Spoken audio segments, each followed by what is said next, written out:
This is Little Caesars Thursday Night Lights, presented by the Gomez Law Firm. We are at the historic Rockpile Alamo Stadium for Week 8 of Little Caesars Thursday Night Lights. Tonight, it's the Burbank Bulldogs and the Sam Houston Hurricanes in a big District 12 5A Division II battle. Good evening, everybody. Don Harris, Chuck McIntyre with you, as always, here on TNL. Burbank and Sam Houston, two legendary programs in San Antonio's Independent School District. They've been playing football in this stadium for over 100 years. And, Chuck, this year, these two programs fell on hard times to start the season, but they've really started to hit their stride. They really have. You couldn't ask for a better 12 5A Division II matchup at this time of year, Don. We've got two teams. Look, the winner of this game is going to be in really good shape. The loser isn't necessarily going to be in horrible shape. But let's make no mistake about it. The winner of this game is really going to put itself in the catbird seat as we go forward through the rest of this schedule. Sam Houston has been a house on fire since they started district play. Burbank, though, hanging in there at one-on-one, and they have owned this matchup over the last 3 years. We have a motto here on TNL this year: the best players, the best rivalries, the best teams. The best players, again, this week. Ramsey Chavarria from Burbank is the part, 6'5", 270. Yeah, I mean, this guy, we saw him last year, Don, and they've got a lot of gifted defensive linemen, but obviously Ramsey is the creme de la creme. He's got a Texas State offer, UIW offer, and others. These guys on this Burbank defensive front are going to be really highly counted on tonight, maybe to help their offense in this ballgame. Yeah, their offense has been banged up. The quarterback is out. Sam Houston looking to take advantage of that, and their defensive assistant told me pregame, look out for number 2, Gardner. Yeah, and he's new to football, actually, if you can believe that, and an underclassman. They saw him walking through the hall. They finally said, hey, Deron, can you go get a physical? We'd love to see you play football. And boy, this guy really has taken to it. They said they were watching him just out on the field, goofing around and catching balls with one hand, doing all that. Not only that, an electric guy in the classroom, pressing a 4.0 GPA. Deron Gardner is going to be a lot of fun to watch tonight as well. All right, it's a big one in district play. It is Burbank, it is Sam Houston, and when we come back, we will have our Gomez Law Firm keys to the game. Beautiful night for football at the Rockpile on Thursday Night Lights.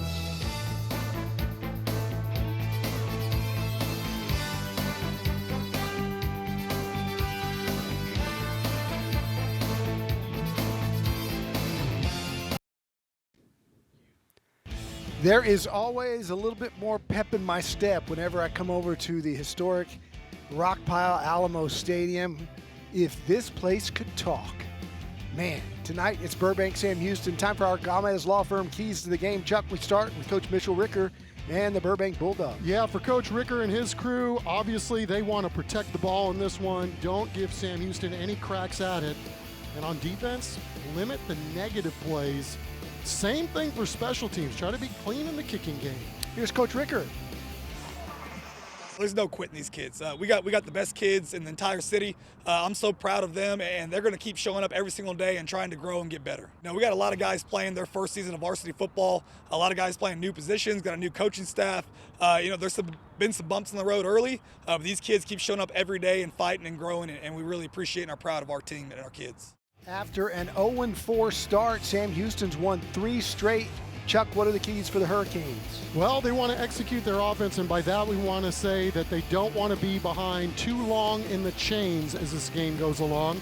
Secondly, communicate on defense. Might actually work out well for the Dallas Cowboys if they've been doing that. Thirdly, I should say, mistake-free on special teams, just like Burbank. Here's their head coach, Jeremy Williams. The goal, non-district-wise, was to push us, was to put us against playoff teams so we can be prepared. And like you said, when we got to district, our guys felt like we've been through so much, and then I felt like the road got a little easier for them. But we're still putting in work and paying attention to details, and we're trying to go get that district championship for sure. Tonight would be a big step towards that. Kickoff is straight ahead when we come back. Our national anthem. It's Burbank and Sam Houston. Stick around.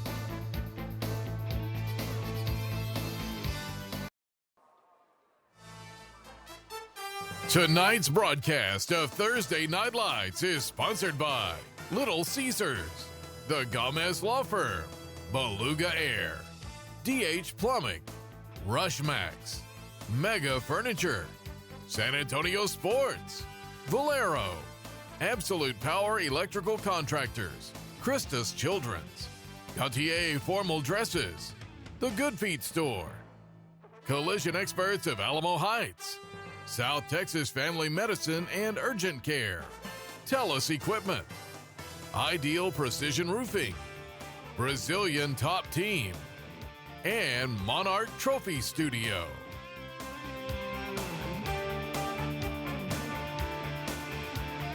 Welcome back. The Burbank Bulldogs getting ready to run onto the field here at Alamo Stadium. Chuck, when I think of Alamo Stadium, the first thing that comes to mind is that 1963 City Championship, Warren McVeigh and Linus Bear of Lee High School. It always makes me smile thinking about our good friend Gary DeLawn.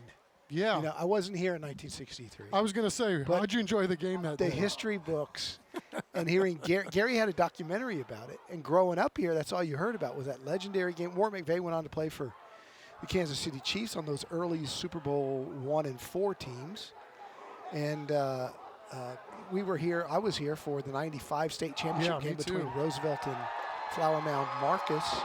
That was a great game. The Judson Churchill games in the early 80s for city championships here. State quarterfinals were great. And tonight, hopefully we'll have another really good game. Burbank and Sam Houston as they play district play here. Sam Houston's 3-0 in district play. Burbank's only played 2 district games, but they got their first win last week against Highlands, and they're a team that's gaining confidence by the week despite being really banged up.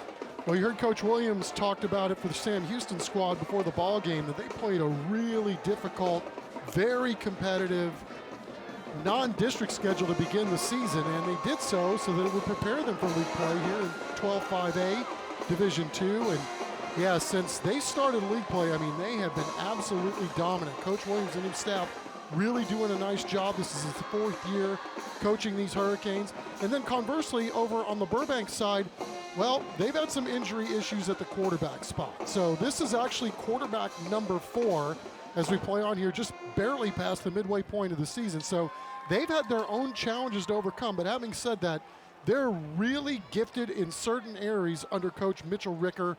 And I would expect this is going to be a dogfight. This, over the last few years, has been a Burbank-sided ball game. And so I think Sam Houston's looking for a little retribution tonight, try to get one up on them if they can. But don't go to sleep on these Bulldogs. There's still a whole lot in front of Mitch Richter and his staff. If they run the table, Don, they're going to be in a prime position to win this district. Yeah, Coach Ricker, a MacArthur High School disciple of Van Fushak, one of our good friends from back in the day. And as you said, this is his first year at MacArthur. He's got a twin brother, Jordan, is MacArthur's new head coach. And so Jeremy Williams has his own pedigree in football. He played at Dallas Carter and then was an all Big 12 performer at Baylor. Both of these guys doing a great job with these young men. They're lining up for our national anthem. Let's turn it over to our public address announcer here at Alamo Stadium, and that is Coach Bill Evans.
Game Time Weather is sponsored by Beluga Air.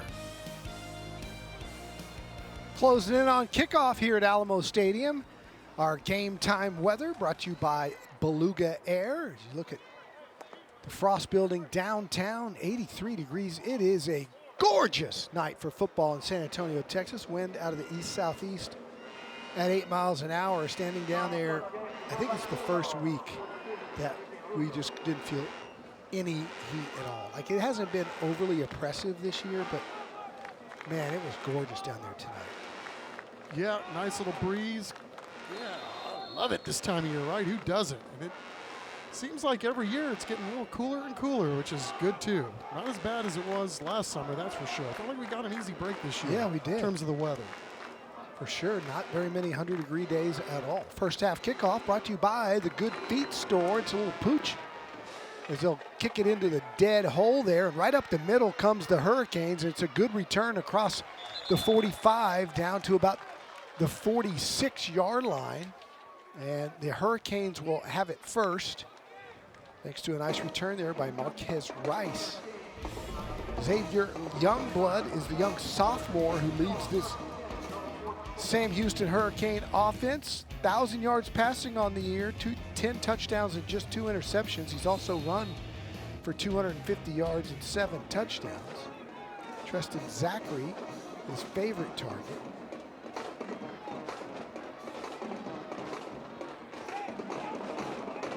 Watching pregame, the young man can really sling it. First and 10, little jet sweep. Across the 50, down to about the 49-yard line. That's Mavion Franklin Ross. We'll be calling his name a lot tonight. He was an all-district player last year. He played quarterback for him some last year, threw for 1,700 yards and 7 touchdowns, and also ran for almost 600 yards.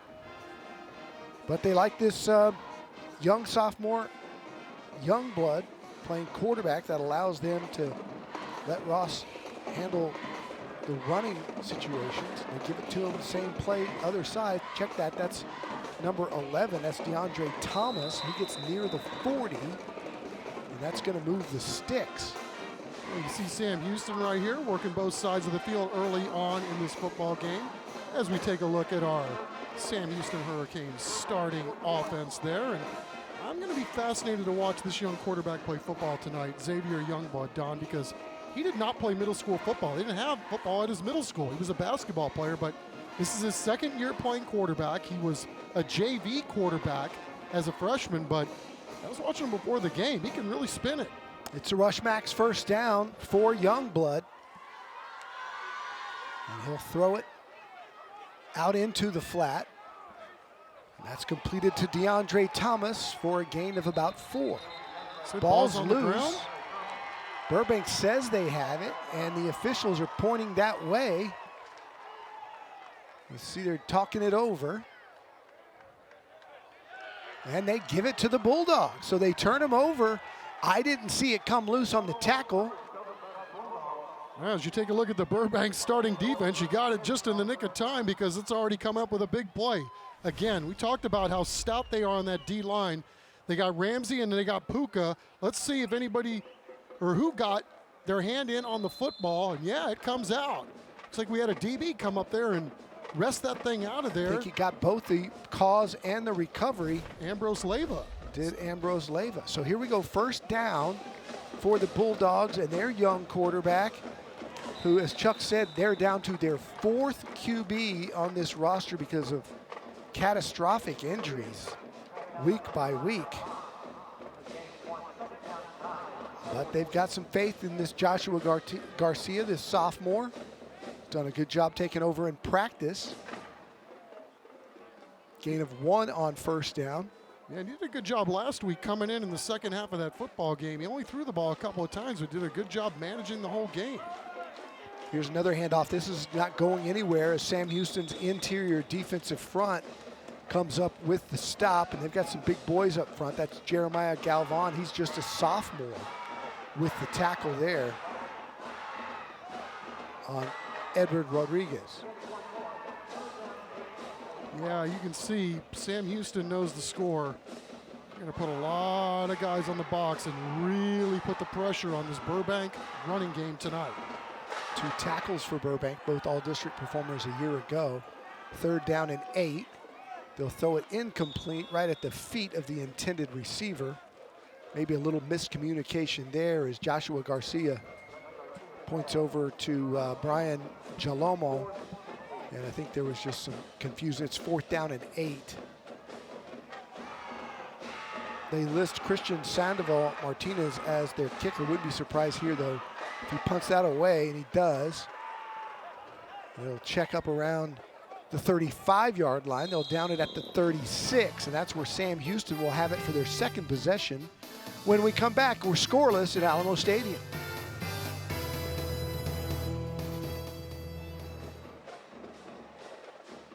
Had to go find out from an assistant coach at the end.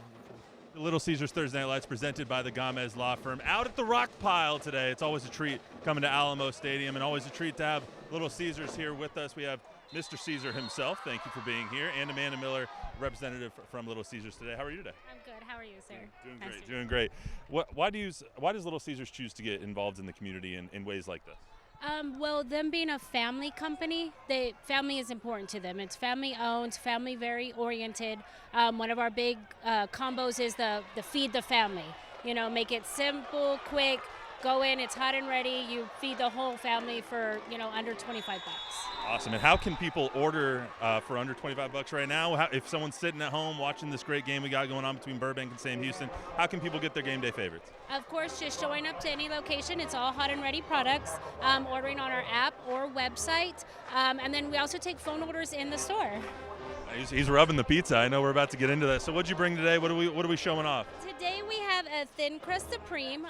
We're showing our thin crust toppings edge to edge, fully loaded here. I know I have my eyes on a piece of right here that has a lot of sausage on it. I'm gonna get a corner. You want to grab one? If you don't have to, I'm gonna eat the whole thing anyway, so it doesn't really matter. But here we go. Cheers. All right, guys.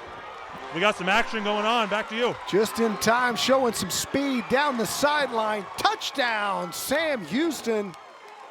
And just like that, Jermaine Carson, the junior all-district 2nd team back from a year ago, gets the Hurricanes on the board. Yeah, Carson is a defender, a receiver, great kid, works hard. Here's another guy that, actually he did play middle school football, but as we were told in the scouting report, quote, super fast. You think? There you go. Just get it to your playmakers and watch them go. A couple of cuts and see you later. Yeah, right there, with that young man had the angle on him, and when he blew past that, you knew he had speed. So Sam Houston is on the board first. The extra point is up, and it is good. And the Hurricanes lead it 7-0 here early. 8:04 to play, first quarter.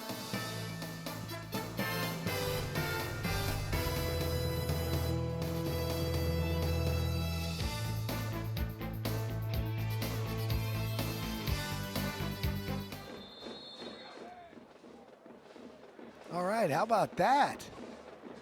I like the Fiesta flair here by the Burbank student body. They get ready to receive this kickoff from Sam Houston. The Hurricanes taking the 7-0 lead. Their kicker, Lisandro Serrano Diaz. He's kicking away to Edward Rodriguez, Caleb Perez. And that's Perez, and he's wrapped up, still fighting, but he gets to the 21, and that's where the Bulldogs will take over. We'll go back down to Matt Roy. Man. All right, guys, I'm testing a theory. If every time I do an interview, there's points. So we'll just be on the lookout here, because that happened last week, and it happened this week as well. And we are joined by a very special guest, Mrs. Gomez of the Gomez Law Firm. How are you today? It's been a treat having you here. Oh, thank you. I'm doing great. It's just brings back a lot of great memories for me here because, I went to Jefferson High School, and I was in the Lariats, and we did card stunts once upon a time in this stadium, and my husband went to Linear High School and played football on this field, so it brought back a lot of great memories being here. Yeah, you guys are born and bred SAISD. You're also born and bred San Antonio. Does that make the difference when it comes to the Gomez Law Firm, that you guys are so San Antonio through and through? Yeah, you better believe it. You know, San Antonio is our home. Like you say, we were born and raised here. But there's just nothing like the love that we feel for San Antonio and our community. And giving back to the community is very important to us, and it really makes life worth living for. We've talked to so many of your attorneys throughout the season. So many of them are from San Antonio. You guys have been open for 50 years now as well. What does someone get when they choose the Gomez Law Firm? You know, what they get is personal service and experienced attorneys who are serious about their cases, who are compassionate. They care deeply about our clients. They are there from the moment, you know, that they come to our office. My husband's from the old school. He doesn't believe in voicemail, so they get personal service. You don't need an appointment. You come in, you're going to see an attorney. They're behind glass doors, so no one's hiding out. And they love helping the clients, especially when there's a very serious accident that happens. They're there for them from the very beginning to the end. And so I think that's what makes our attorneys feel that what they're doing is such a gratification. Plus, I know one thing's for sure is that Gomez Law fights. Oh yeah, Gomez Law fights and Gomez Law cares. And they win. We'll send it back to you guys. Thanks, Matt. Give Mrs. Gomez our best from up here. She's great. Had a chance to talk to her a couple of times, and we really appreciate them being our sponsor here on Thursday Night Lights. As it 3rd and 7, not going to get close for that Burbank offense. They'll have to turn it over on downs and punt it away. Actually, they're getting close to about a 4th and 2 here. They may decide to go for it. They had a quick kick last time using Josh Garcia, and he'll do the same. Little pooch, hope for the best roll, and gets one. But Sam Houston looking to return it down the sideline. They do, and out of bounds across into Burbank territory is LeBron Delane, and we're going to talk more about him as the night goes on. He's a special athlete for Sam Houston. They lead at 7-0 their football when we come back.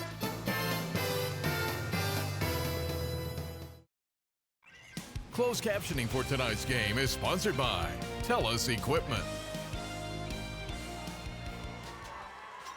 We are back. Sam Houston's got the football on the Burbank 45-yard line.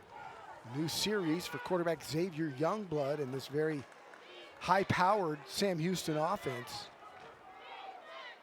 Jermaine Carson went the distance last time for a touchdown. It's a Rushbacks first down as they run that little zone read again to DeAndre Thomas. His speed gets him to the outside, and he picks up good yardage on first down across the 40. It'll be 2nd down. About 3 yards to go. Yeah, you see the Sam Houston speed really showing up early in this football game. Burbank did a really good job of setting the edge right there, but it doesn't really matter. Got a good block out there too. Didn't see that first crack. You gotta wonder if they're gonna stretch it, and then run it back inside. Soften up that middle a little bit. Yeah, Franklin Ross, 15, doing a great job right there, helping to stretch that one out. 2nd down and 3. And blowing it up is your man Chavarria. That's why he's being recruited by the big boys. Yeah, you know, Don, we saw this last year. Burbank's defensive line was like, I thought we were looking at the Green Bay Packers last year, and 2 of those guys are still here. I mean, they've got some dudes on this football team when it comes to having your hand in the ground. Yeah, Chavarria. I mean, you can't coach size and speed and twitch and everything else, and then add a little nasty on top of it. Nice job grabbing the jersey to gain his leverage there. It's 3rd down. We'll call it 6. They throw it in the flat, and it's dropped. Incomplete. It'll be 4th down and 6, but the ball's in an interesting spot on the field at the 40. It's almost like you got to go for it here, even though it's a long distance of about 6 yards. You know, if you're managing this football game, right, I mean, why not at this point? Because Burbank's had 2 series and they haven't gotten a first down. So you know, while you're thinking, well, if we don't get this, we're giving up some field position here, but the way your defense has played to start this football game, why not go for it on 4th down here on the other end of the field? Top of the screen is LeBron Delane. He's a threat. Instead, they look his way. Youngblood rolling. Points, sends him downfield, got him down there, and it's incomplete.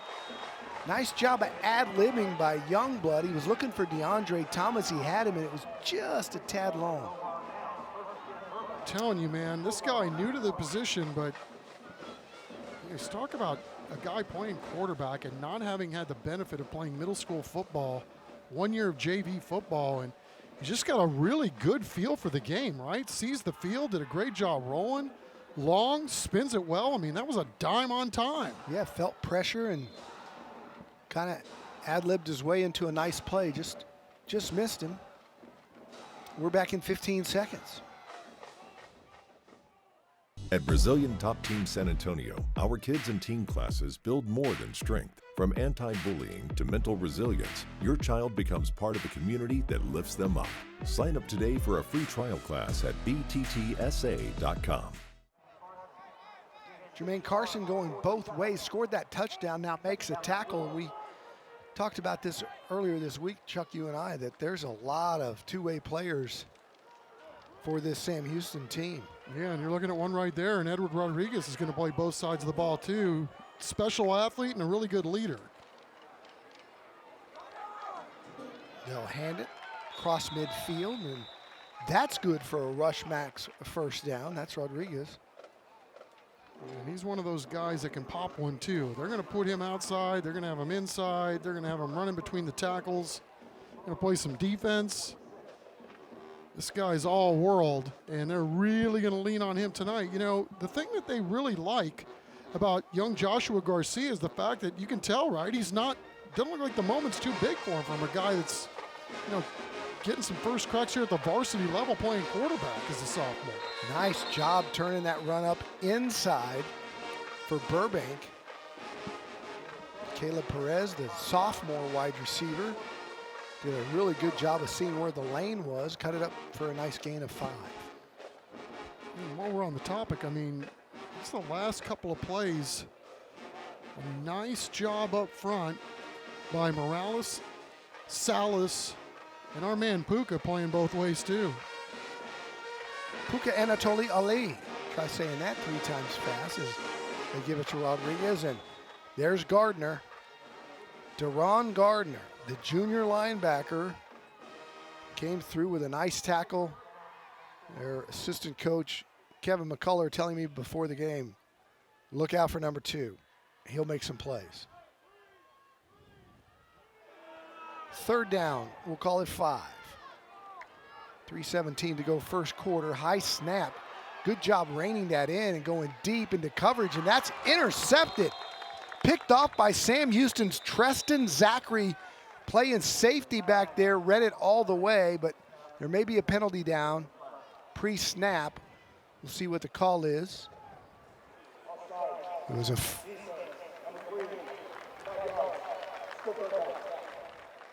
it's on the defense. Pointed the wrong way. There you go, Lupe. Lupe Bersinho, our referee, and his good crew. Give him an automatic first down with the 5-yard spot. See right there, Don, though, that's just football IQ. I mean, you're talking about a sophomore quarterback. We talked about the injuries that they've had, and again, not too big for the situation, right? He saw everybody jump, so you get a free play. There was no risk whatsoever going deep downfield and trying to make something happen. Well done. Rushmack's first down for Josh Garcia. Turns and hands this one off to Leo Lozano. Lozano's got inside the 20, down inside the 15, inside the 10. He broke through. What a run by Leo Lozano all the way down. They're going to spot it around the 6-yard line. What a great individual effort. He got some help down the field blocking, but this was more just keep those knees churning and see how many guys you can be burning. Stayed in bounds. They'll hand it off again, and he's going to score. Touchdown, Rodriguez. Edward Rodriguez, and just like that, the Bulldogs answer. They're an extra point away from tying this one up. Oh, great bounce back drive by these Bulldogs after getting stoned on their first two. Just staying on the ground and just getting dirty up front and let some of your bell cows do their thing.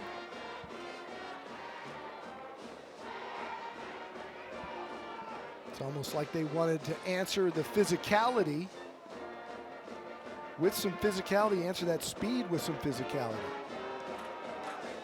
Kick is up and it is good, and we're tied at 7 apiece.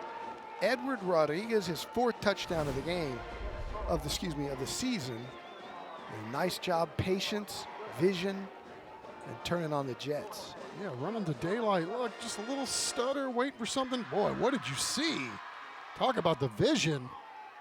And then the 6. Elevator door just kind of opened up for him. Burbank coming off that big win last week over Highlands, their first of the year. They put up 29 points, and they've shown at different times this year that they can score in losses to Veterans Memorial, Medina Valley, and Jefferson. And then they finally broke through last week. A win tonight would keep them alive and well in the playoff hunt. Yeah, there's no doubt, right? I mean, even as they sit here right now, there's basically 4 teams fighting for those last 2 playoff spots in the district. But again, if Burbank were to somehow come home and win this game, they'd be in the driver's seat for the district title. So this is a big one. Kick can be fielded right about the 25, and look out for this Sam Houston speed. Breaking through all the way to midfield was Marquez Rice as we go back down to Matt Roy. All right, guys, it's everyone's favorite time of the week. Joe Corchado and Alejandro are here from Beluga Air. Joe, how are you doing? Good, and yourself? Doing well. So you guys are sponsoring Scholar Athlete, among other things. Why do you guys choose to sponsor the community and give back to the community in this way as Beluga Air?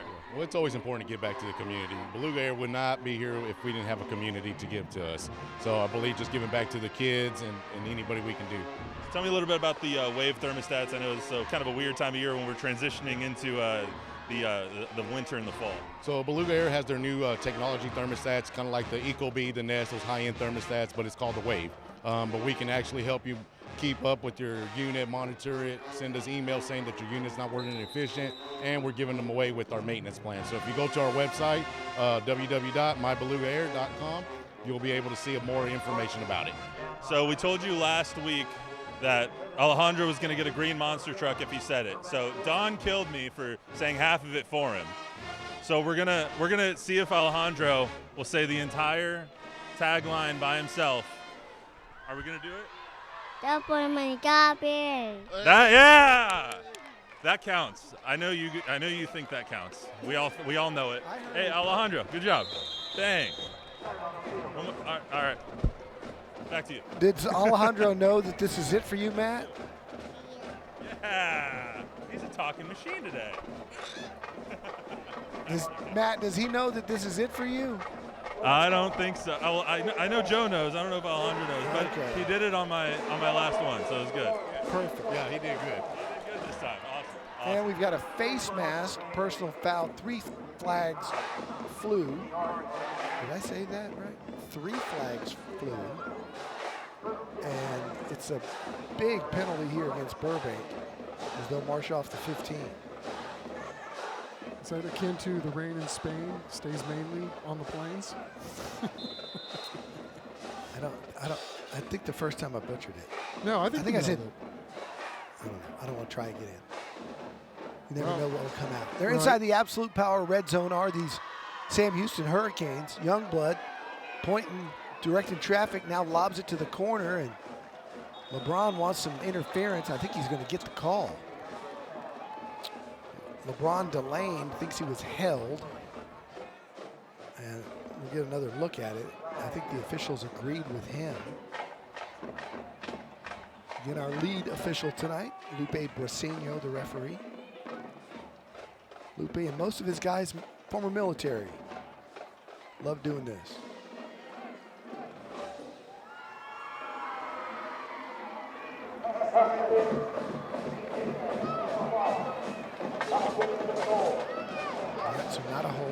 pass interference instead. I like the here we go, improvisation by Sam Houston there again. Youngblood getting outside, directing traffic. LeBron, college offers coming, and you can see why, trying to create some space with the DB, doing the best he can, but kind of hard to do that when you're getting held. We might have another penalty here. Or maybe they're just getting the clock set.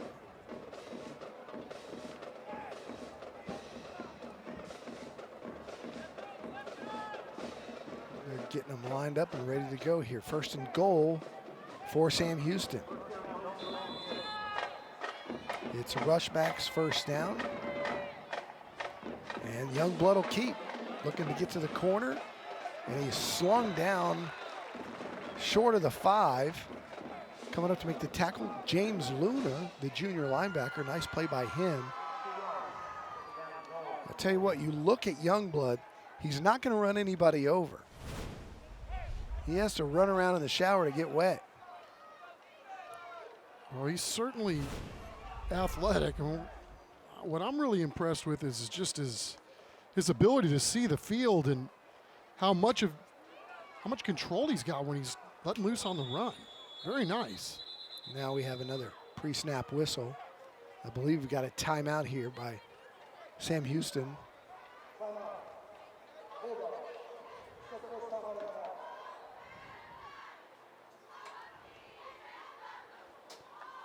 So as Sam Houston molds it over here on second and goal, we flash back to T&L in 2015.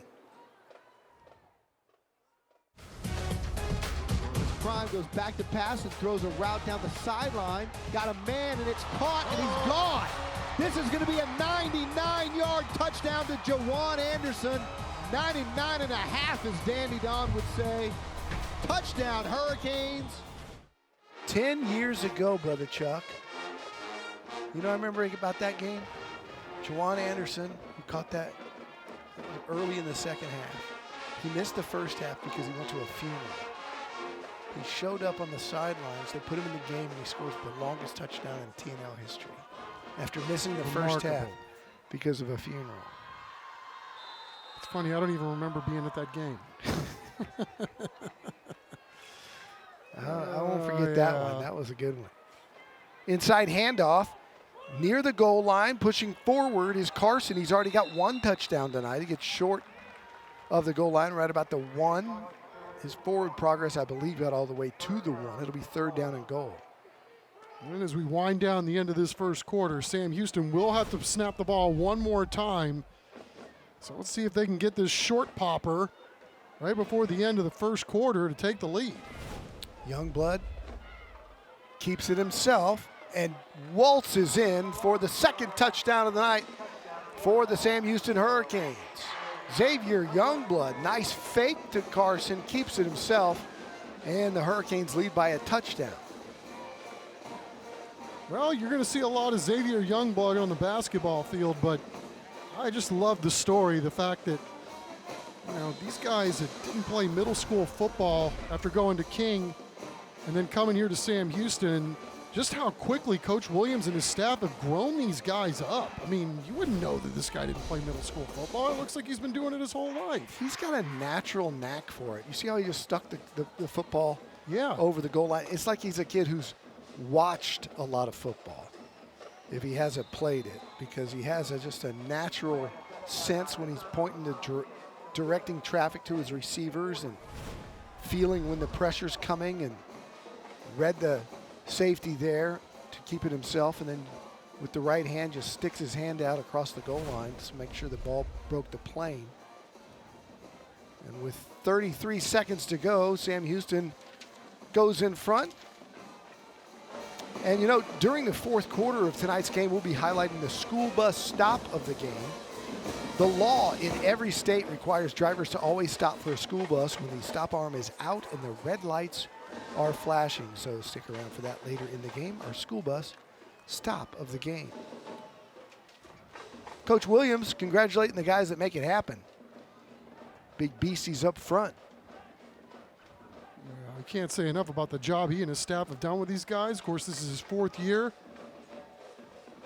running the Hurricane program. And Don, I think the thing that's most impressed me is like they're obviously turning out these guys and making great humans when they get out of high school. But man, during his short stay here at Sam Houston, he's developed 13 kids that have gone on to play football at the next level. So a lot in a short period of time. I mean, can't say enough about how they're growing them up there at Sam Houston.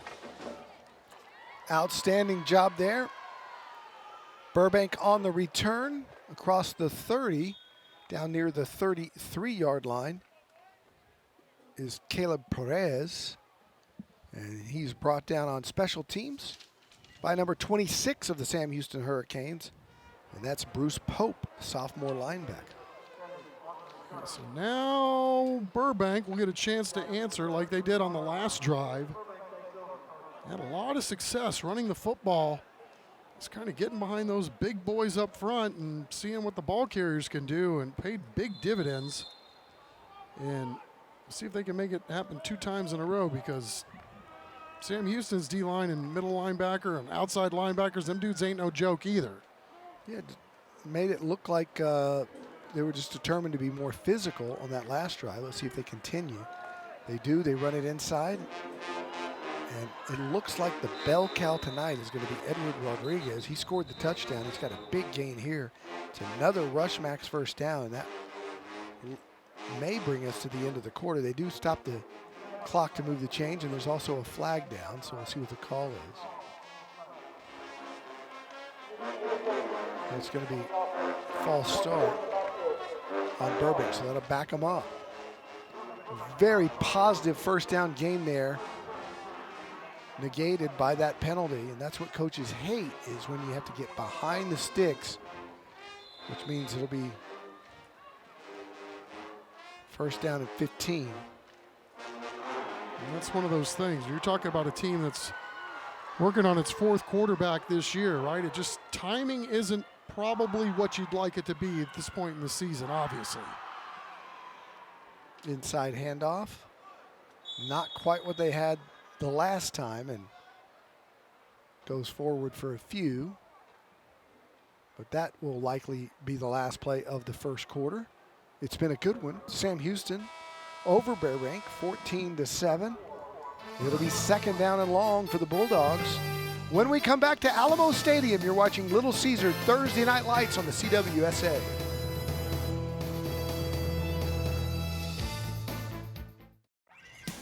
This is Little Caesars Thursday Night Lights, presented by the Gomez Law Firm.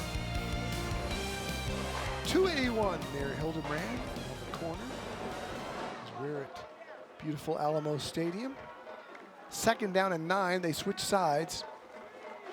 Joshua throws it out here to Rodriguez, and he's got a double team on him right there. Deron Gardner, one of those guys there who we talked about pregame being one of the elite defenders in this district, and Gardner snuffed that out, bringing down Rodriguez on second and 9. It'll be third down and long. Yeah, and how about Jeremiah Galvan, too, the defensive end, running out there, saw that screen coming a mile away and was able to break off from his usual duties and do an outstanding job of getting that one as a tackle for loss. Play clock's down to 9. They get it off. Again, it's Rodriguez. He does a good job of breaking the first tackle, but still moving forward. Jeremiah Stevenson, one of the ones there, along with Gardner, to bring him down short of the yard to gain. So that'll be fourth down and long, and they'll have to punt it away. We've got some good linebackers, as you've seen. Let's check out the quick kick right there. Sam Houston's going to have a chance to return. To the 50, the 40. Look at the speed down the sideline. We've got a flag down. It's Treston Zachary who had the nice return, but he may have gotten some help illegally. Usually this is a block in the back. Whatever happened to clipping, Chuck? They call it block in the back now. Yeah, that's a very good question. I can't answer that.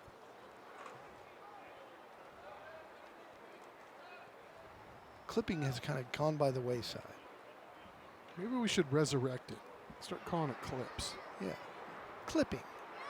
Makes you want to go get a haircut.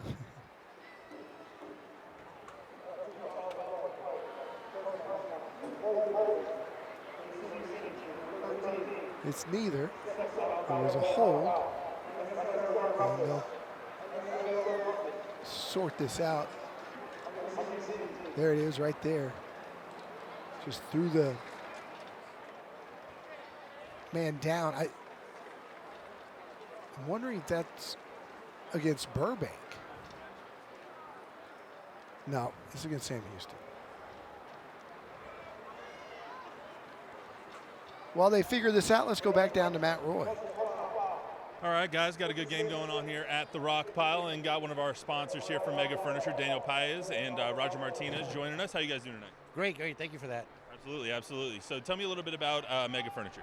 Well, it's our 23rd anniversary, Mega Furniture. We're here for the community. We're here to show everybody that we have a great selection of furniture, great selection of mattresses. We have the best financing around. We're here for the community. What's it mean to be a sponsor of the community and of events like this? Well, that's what that means there, is that we want everybody to come down and share it with us, and we're there to save you money and show you that we're the best around. Why should somebody choose you guys over a different carrier? Well, we have the best. We have the best ownership. When we're here, we've been here for 12 years, and I'm here, Southside. Got Daniel here, the boss. I mean, can't say it any better than that. Back to you guys with some more action here on the field. All right, appreciate it.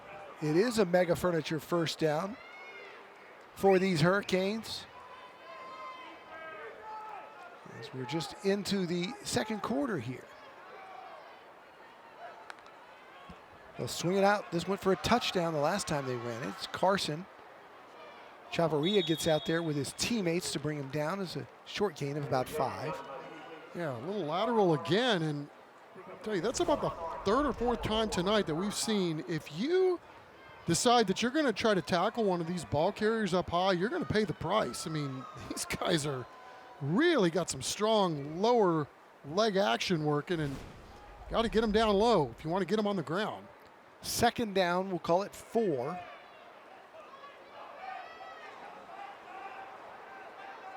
Youngblood in the shotgun, 2 receivers left and right, brings the man in motion.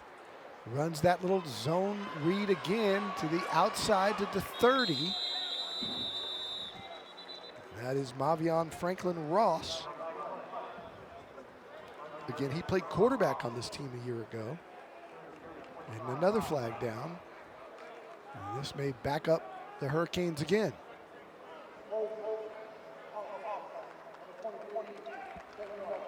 It is a hold. And Sam Houston now with multiple penalties on this drive. It'll be second down and 15. Burbank trying to do whatever it can to get off the field. These guys, again, they got playoff aspirations, so this is a big ball game tonight, but it's not the end of the world if they can't see it through. But again, this thing's kind of wide open at the bottom of the district. Little bubble screen into the air. That's dangerous. Could be picked off as that one went through the hands of LeBron Delane. He's one of our San Antonio Sports All-Stars. We announced the rosters last Sunday night on News 4. He had a 61-yard touchdown catch against Edison, did Delane. And he's been selected for the game that will be played on January 10th at 5:30 right here on the CWSA. Yeah, 4-year starter as a defensive back. 3rd and 14 for Youngblood. Going to look over the middle. Got time. Now runs for his life.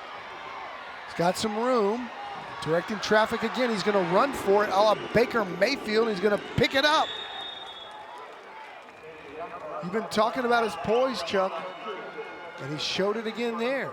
Right, I mean, it's right there in front of you for all to see. I mean, doing little head fakes and shoulder fakes and directing traffic, and if it's not there, do the safe thing and get out and use those long legs. Yeah. Look at that. Love it. Squared up, sell it. Look at linebackers frozen. They think he's going to unleash the fury with his arm. Nope. Set them all up so he could run for the sticks. Well done, Zero. Yeah, kid's got a real good sense about knowing where everybody is. Handoff up the middle, inside, big gain. Jaden Hamilton, the sophomore, he's into the absolute power red zone, and all of a sudden the Hurricanes are on the move again here in the second quarter.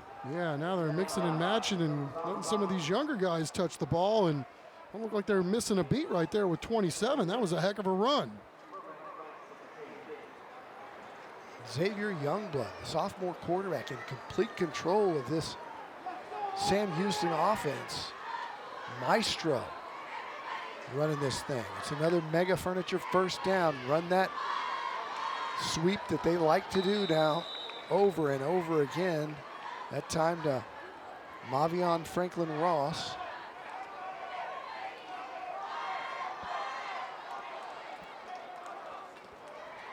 He had 3 touchdowns against Edison.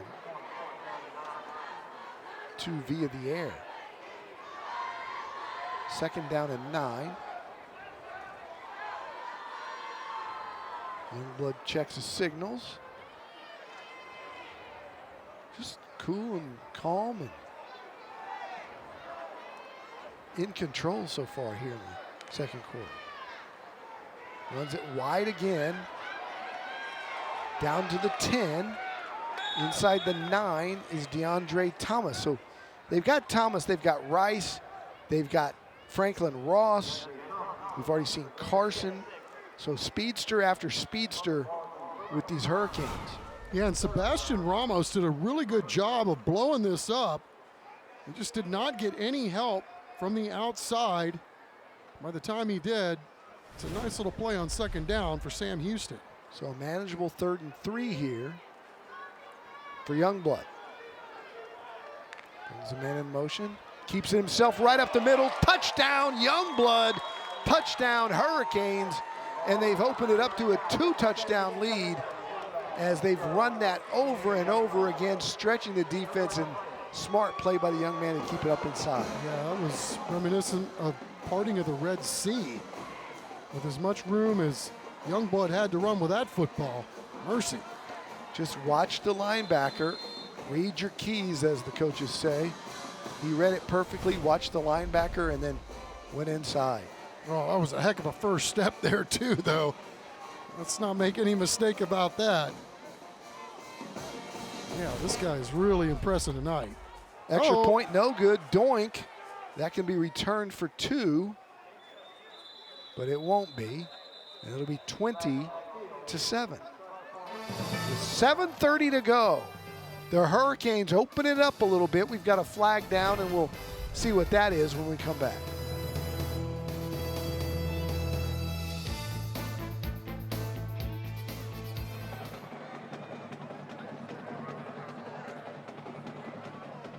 Back here in Alamo Stadium for Little Caesars Thursday Night Lights, presented by the Gomez Law Firm, joined by another one of our sponsors here in Rushmax, is San Juana Rojas. How are you tonight? I'm doing good. How are you? Doing all right, doing all right. And the dancing robot, Rocky the robot here.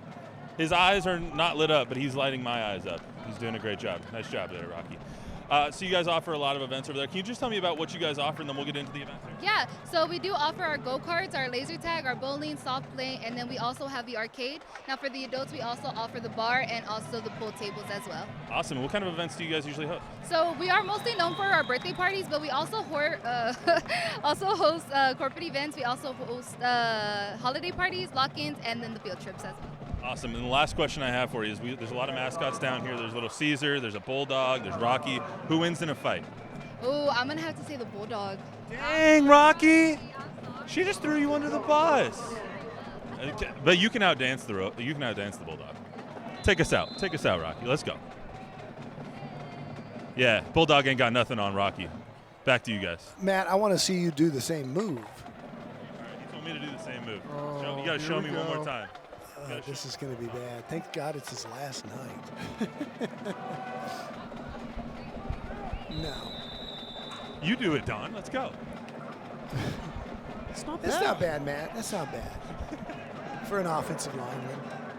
Dancing bear. Yeah, not bad. I was a little hard on that. He's pretty good. Tell you what, I like watching one play football, don't you, Don? I mean, this dude, he's just going to take on everybody, even if it means bowling over his own dudes. Rodriguez picking up 5 there. A little trouble here, but again, toughness. Getting all the way down to the 30-yard line is Leo Lozano, who's the team captain. A nice tackle there by Treston Zachary. One of our ideal precision roofing and exteriors player profiles is Leo Lozano. Captain, two-year track guy as well, 5'10", 190. Third down and short. Why not go to Rodriguez? He's stoned right at the line of scrimmage. And coming up to make the tackle is that Carson, who had a touchdown earlier tonight on offense. Coming up on defense to make a big play. Yeah, a little run blitz action for Jermaine Carson. Last week, this dude had a fumble return of 60 yards for a touchdown against Lanier. Making a big play there. A little quick kick here. They'll return it. And Zachary's down the sideline. Zachary to the 40, down to the 35 and out of bounds. And so good field position for the Hurricanes when we come back with 5:50 to play in the second quarter.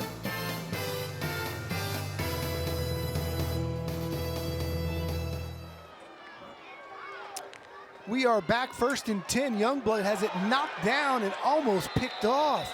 Chavarria got his hand up there. The big fella knocked it into the air, couldn't quite reel it in for the tip and the interception, but a nice play to break through. And he does look like a man among boys tonight. Yeah. 6'5", 290. See, the number 82, man, it's like I might think about putting him out at tight end or wide receiver as well, as well as he moves, but they're trying to set something up inside, and I don't think those Burbank Bulldogs were having any of that right there. They had all three guys back there. 2nd and long, that zone read again to the outside, and maybe a little extracurriculars there as Lavion Franklin Ross was tackled out of bounds. The first contact came inbound, so no flag. The 3rd down, and with the nice gain, we'll pick up maybe almost like 3rd and 5, maybe 3rd and 6.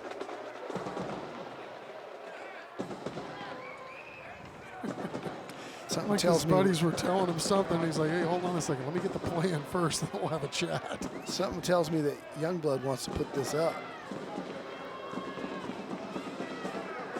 Very confident young man throwing the football. Will swing it out. And getting the sticks for the first down is Jaden Hamilton. Got it by a full yard. They'll move the chains, and that's a Mega Furniture first down. Clock will stop momentarily as the Hurricanes look to add to their 20-7 lead here at Alamo Stadium. Both these teams pretty young when you think about all of the guys that are getting a chance to play as we move on here just past the halfway mark of the season. And valuable experience that both of these teams are gaining as they make their playoff push. It's pretty cool to watch. Yeah, this quarterback you're watching tonight, only a sophomore. Keeps it to the outside on first down. Picks up 6 or 7 and dances out of bounds. And content with just that nice gain on first down. Moves inside the absolute power red zone. It'll be 2nd and short. Yeah, he's got a lot he can work with, right? He's got a great arm. He's got great vision. Obviously, you see his feet. Not afraid to take off and run with the football. And the thing that's also impressive, you talk about his kind of his court awareness here on the grid. I mean, he sees guys coming a mile away, and he hasn't taken a really hard hit of a lick yet. He's only going to get bigger and put more weight on that frame. Look at him get out of that mess. And completes it, I think. And they're going to give it to him. Nice catch by LeBron Delane.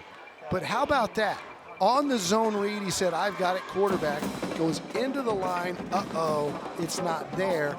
And the quickness to back out here is pretty impressive. Absolutely, because they're not sure if he's going to take off or not. He's directing traffic again, but yeah, great job by Don Delane, or LeBron Delane, excuse me, making that happen right there, Don. This guy's their team leader in interceptions and showing off the hands right there for sure to get a fresh set for the Hurricanes. It's like he juggled it, but he kept the ball off the ground as we look at our Gautier formal dresses band cam, the Sam Houston drum line getting ready. Hand inside to the sophomore. He is roped down by Chavarria right at the 1-yard line is Jaden Hamilton. And it'll be 3rd down and goal as the Hurricanes look to just punch it in here and take a commanding 26-27 nothing lead. See right 7 there, lead. that run right there by Jaden Hamilton, right? That looks different.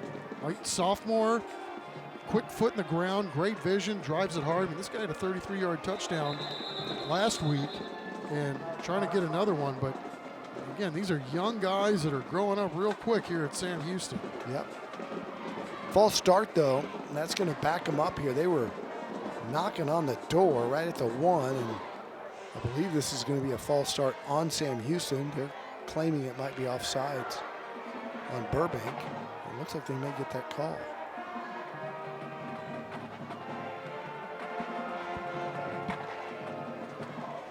Sure enough. Move it half the distance, so it'll be at the half-yard line.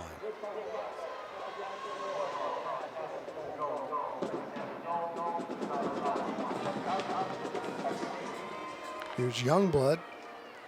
Keeps it himself again, and another touchdown of the night for the quarterback. Xavier Youngblood dances in, and Sam Houston in control now at 26-7 with the extra point to come. And you see how deceptive he is with the RPO game. And I tell you what, my eyes went towards Jaden Hamilton, and that's the 2nd time tonight. You just lose track of the football because of how well he's selling that thing. His 3rd straight score for Youngblood. Look at that. Ripped that thing last second. Yeah, man, he's a confident young football player. Extra point is up, and it is good. It is 27-7.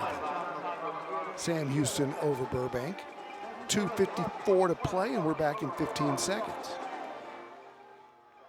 At Brazilian Top Team San Antonio, our kids and teen classes build more than strength. From anti-bullying to mental resilience, your child becomes part of a community that lifts them up. Sign up today for a free trial class at bttsa.com. So my question is, how does Youngblood get that lid inside the helmet? That's a really good question. That's impressive. Well, so we know he's got great hair. We'll take that and check that box as well. Maybe a little Lonnie Walker look under there. But just look how cool that kid is, man. His demeanor is just low heart rate, nothing bothers him, and on every snap seems to be in command. He really uses his length and his arm, his great feet. And again, I hate to keep harping on the football IQ portion because it doesn't make a lot of sense when you're talking about a guy that didn't play middle school football, but sure looks the part. Burbank, nice return here with 2:46 to go. Caleb Perez, the sophomore, with a nice return. This is a huge drive, right? Yeah, Burbank desperately needs to get some points on the board here before the half. Remember, the Burbank offense dealing with lots of injuries, including the quarterback position. They're down to their 4th quarterback. You know you're in trouble when they say the emergency quarterback is hurt. And so... Yeah, and with that said, I mean, hats off to Joshua Garcia, number 1, and then also this Burbank coaching staff for, doing a really good job of getting these guys ready to play ball. Jacob Torres playing QB on this series. He's a receiver. He's a freshman. And he's got 2 catches on the yard, 2 catches, 17 yards on the season. And now this young freshman getting some valuable snaps at quarterback. Don't know that he's going to stay there. Now it looks like they're moving Rodriguez with a direct snap. Nope, it's Torres. He hands to Rodriguez. Short game. And we are coming up on the 2-minute timeout. That could very well be the last play before the 2-minute timeout, which is new to high school football if you haven't seen that yet this year. And that gives us time to tell you about San Antonio sports. You know, TNL highlights teams that are making a difference in our communities with our Beyond the Game program. Let's hear more about it from San Antonio sports and Valero. Every day, our high school and middle school coaches work hard to help athletes reach their maximum potential while also teaching life lessons through sports. Beyond the Game provides a platform to support our coaches as they develop athletes beyond the basic X's and O's. Valero's commitment to integrity, respect, teamwork, excellence, and community service is reflected in every aspect of our work and community involvement. We're proud to partner with San Antonio Sports to acknowledge the next generation of leaders who embrace these values. We are thrilled to have Valero on our team. They are a company that lives their values and makes San Antonio a better place for all of us. Having Valero as a teammate for Beyond the Game will help this program continue to positively impact more teams, coaches, and families. Teams will be recognized in the San Antonio High School All-Star Football Game in the Alamo Dome. If you want to nominate, you can visit sanantoniosports.org and learn more about the program and nominate a team or individual today. All right, thanks, Jenny. Love San Antonio sports, what they're doing with Beyond the Game.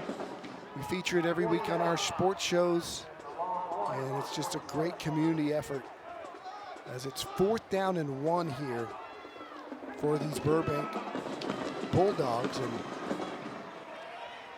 don't think they're going to get it. It's close, but I think the big interior line for Sam Houston made the stop. Yeah, Aiden Ward, who left this game earlier after he looked like he hurt either a finger or a hand. This dude's playing hurt and made a great play, and there were several Hurricanes that literally had their ears pinned back on that one to stop that one dead cold on 4th down. So this is a really dangerous situation for Burbank.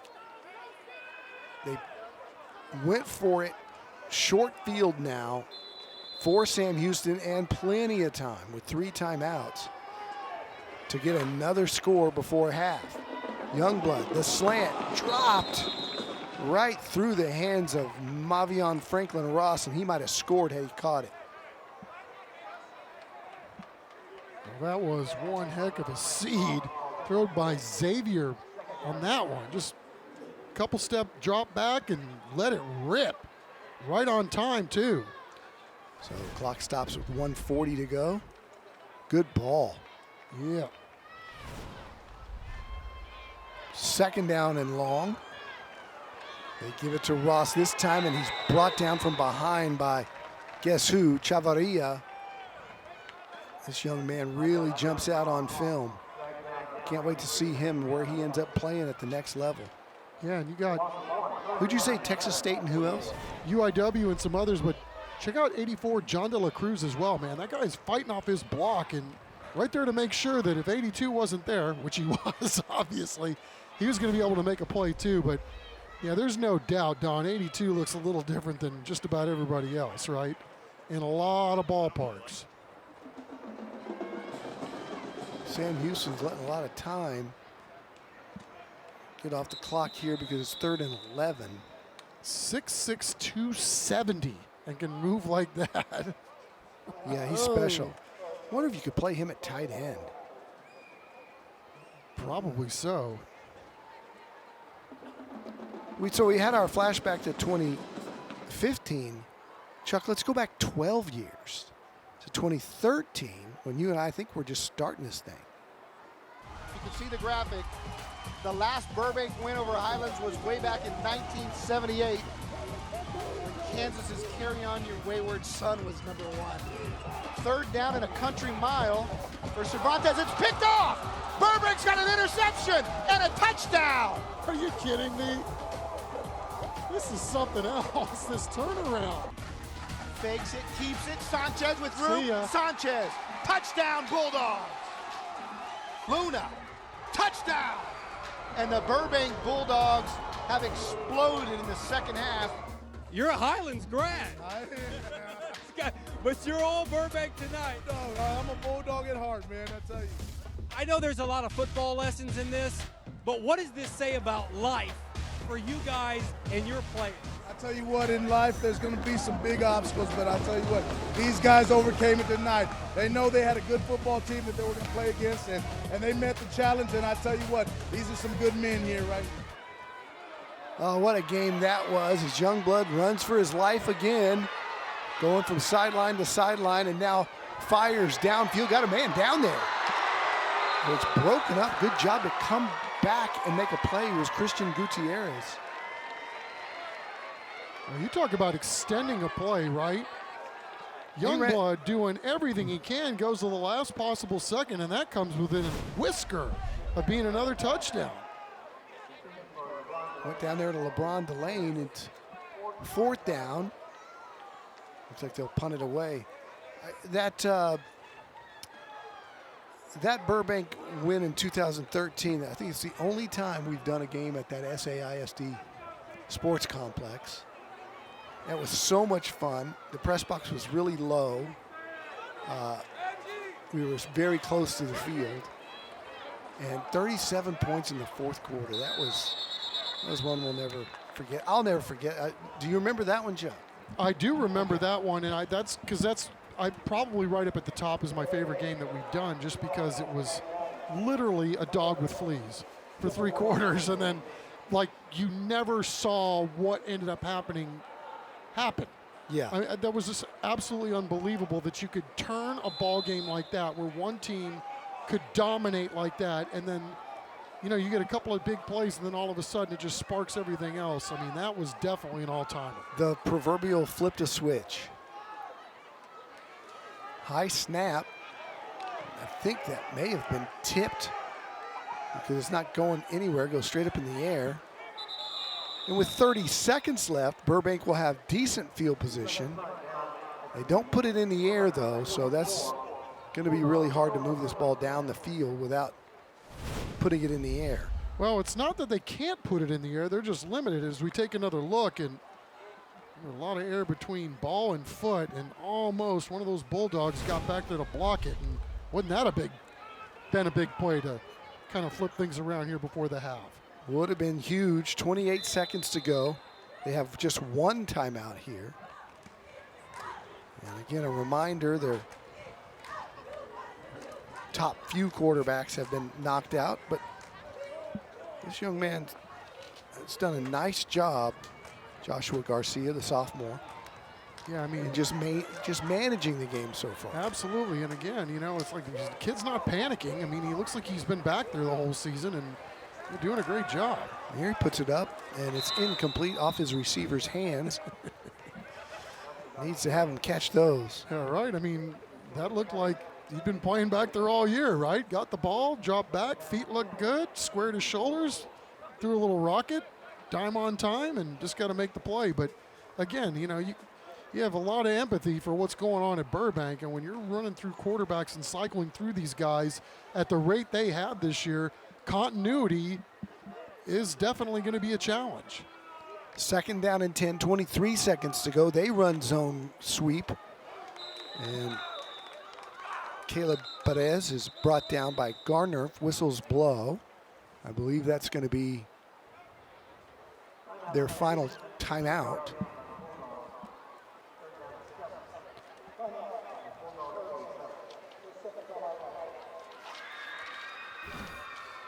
Hey, don't forget about the Christus Children's $5,000 band grant. It goes to one of the many bands that we have on TNL all season.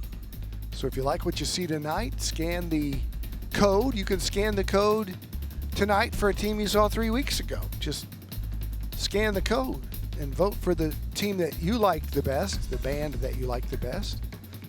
And the winner, whoever gets the most votes by the end of the season, will receive the $5,000 band grant. You must be 18. Terms and conditions apply.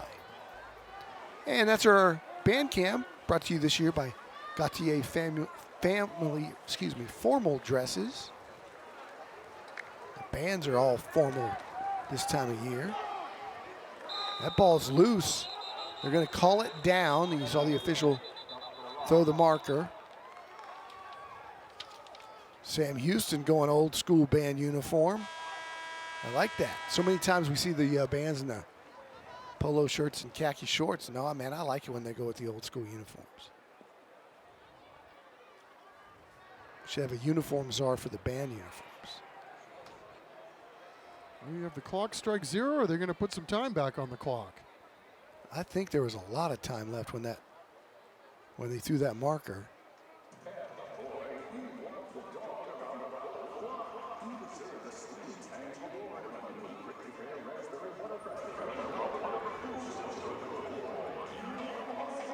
Lupe Briseño and his crew doing a nice job tonight.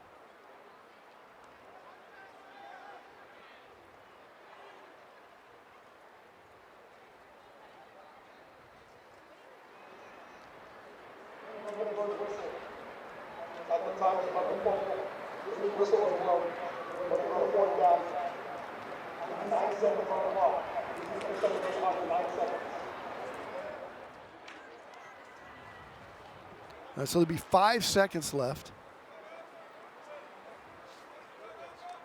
They're going to call it an inadvertent whistle. And really, I thought maybe that ball was out. And that might have been the inadvertent whistle. It could have been a turnover if we have another look at that. Timeout, Sam Houston here.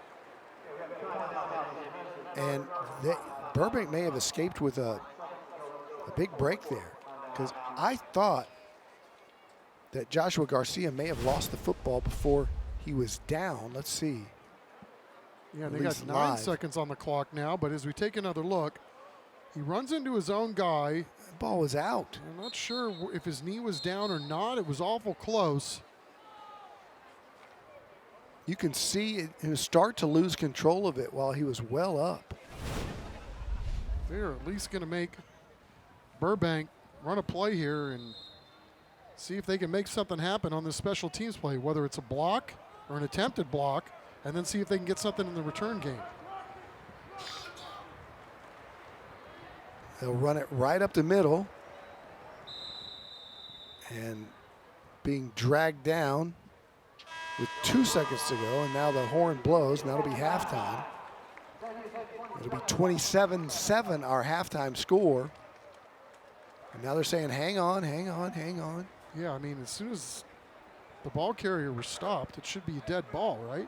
Sam Houston wants a play. They may get one.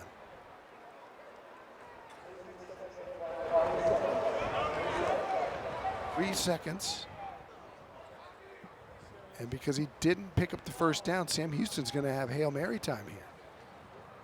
Well, we've already seen the arm of Youngblood on that last throw, Don, where he went downfield and he was trying to extend the play. I mean, he's running to his left. He threw that ball a good 40 yards against the grain. That was pretty impressive. So I don't think we're going to have any issues on whether or not he can get the ball downfield. So let's see how these Hurricanes decide to pair this thing with one play here before the half. And with this many speedsters, wouldn't be surprised if you saw a little hook and ladder type action. Yeah, and you can definitely throw something underneath if that's the route you want to go. Yeah, they do that.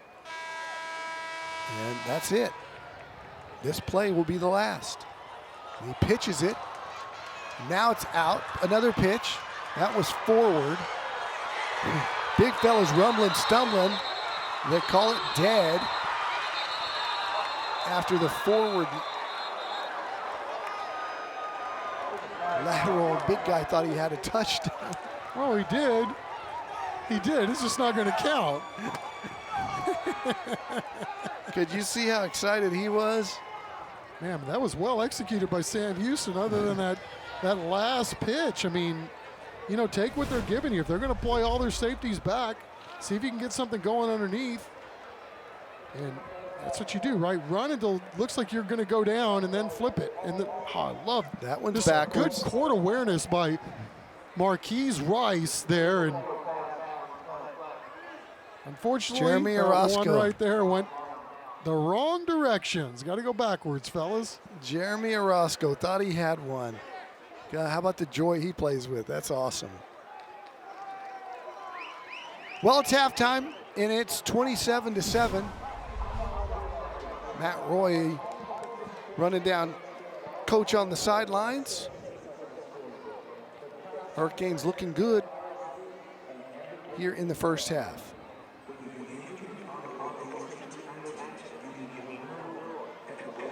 Let's go down to Matt, who's standing by with Jeremy Williams. Matt? All right, Coach. On the last play, what were you guys attempting to do there? And I was pretty happy when the thick six happened. Obviously didn't count, but I was pretty happy. I mean, we were not trying to do that. That's just some players improvising. We just wanted to get a screen, get it to an athlete in space, and see if he could take it to the house, to be honest with you. I mean, he got it to one of the best athletes on the field. It was just a forward pass, unfortunately. Your guys' offense is clicking. Mr. Youngblood, the sophomore, is doing pretty much everything he wants, it seems like, on offense. What's going right for you guys? Running the ball, just sticking to our guns, keeping it basic, not trying to do too much. All right, Coach. Good luck in the second half. Appreciate you, my brother. All right, stick around. When we come back, it's the DH Plumbing Halftime Show. Matt will bring us both bands. David Chancellor's got the Scholar Athletes of the Week. It's 27-7 here at Alamo Stadium. The halftime show is next. Tonight's broadcast of Thursday Night Lights is sponsored by Little Caesars, the Gomez Law Firm, Beluga Air, DH Plumbing, Rush Max, Mega Furniture, San Antonio Sports, Valero, Absolute Power Electrical Contractors, Christus Children's, Gautier Formal Dresses, The Good Feet Store, Collision Experts of Alamo Heights, South Texas Family Medicine and Urgent Care, TELUS Equipment, Ideal Precision Roofing, Brazilian Top Team, and Monarch Trophy Studio.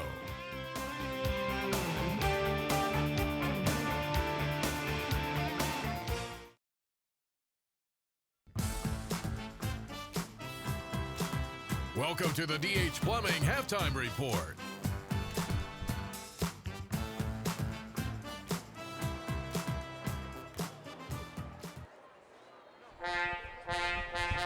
Welcome back to Thursday Night Lights, presented by the Gomez Law Firm. It is halftime here at Alamo Stadium, 27-7 in favor of the Sam Houston Hurricanes as they look to stay undefeated in the district play. Burbank, the winners last year for the first time in nearly 50 years, trying to make a comeback in this second half. Right now, the Burbank Bulldog Marching Band on the field right now. We spoke to their band director a little bit earlier this week. Take a listen. My name is Federico Cardenas, and I've been a band director for the last 11 years. It kind of goes by pretty fast. And I am the director of bands here at Burbank High School. We lost 21 seniors last year, and so we really had to focus on our freshmen, our sophomores, just so we can retain, because losing 21 seniors, that's a pretty big hit on program, our side. Our show is called Corazon Mexicano. And, you know, us being on the south side of town, we wanted to show people a little bit of our culture, our heritage, the sounds that, you know, we grew up listening to on a Saturday morning when we would go to our grandma's house or our tia's house. We're just in our own house when our moms are up, you know, making breakfast or cleaning the house. And so we wanted to highlight that. We wanted to highlight the colors. You're going to see a lot of our flags have a lot of ties to the Mexican culture, and then our music is literally just a bunch of like sones from like mariachi music and boleros, and it's a really cool concept this year, a good product that we're excited to show this year.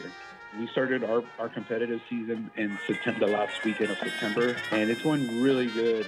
We went up to the U.S. band circuit this year, which is a more competitive circuit, and you know, we wanted to put our kids in that position. We wanted to challenge them.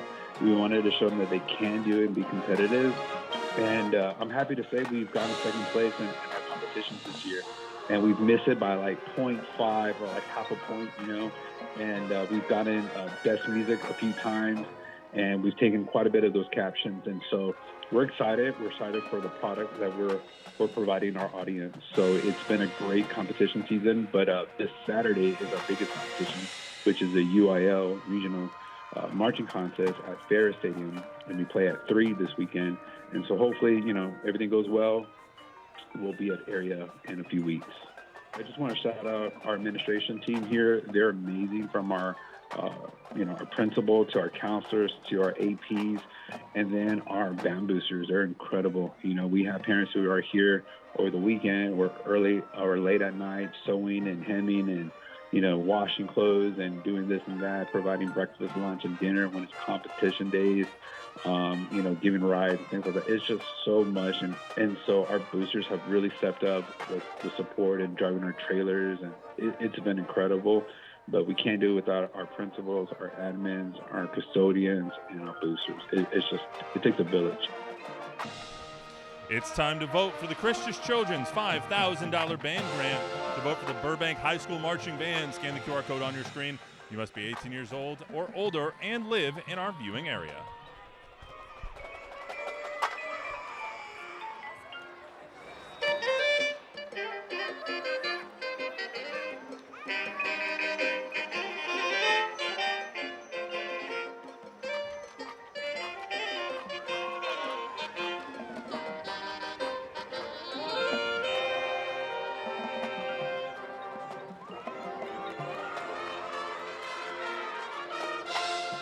San Antonio middle and high school athletes are doing great things for our community. San Antonio Sports and Valero are shining a light on teams and individuals who model key values through their actions. This week, we salute 2 schools whose community projects demonstrate beyond the game values.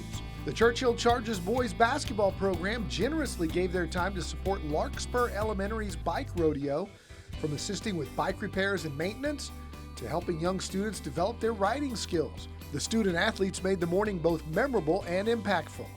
Memorial High School football players spent a day giving back through the Minutemen Read program at Loma Park Elementary. They dedicated their time to reading with students in both English and Spanish. Their efforts not only inspired a love for learning, but also highlighted the positive impact student athletes can have as role models.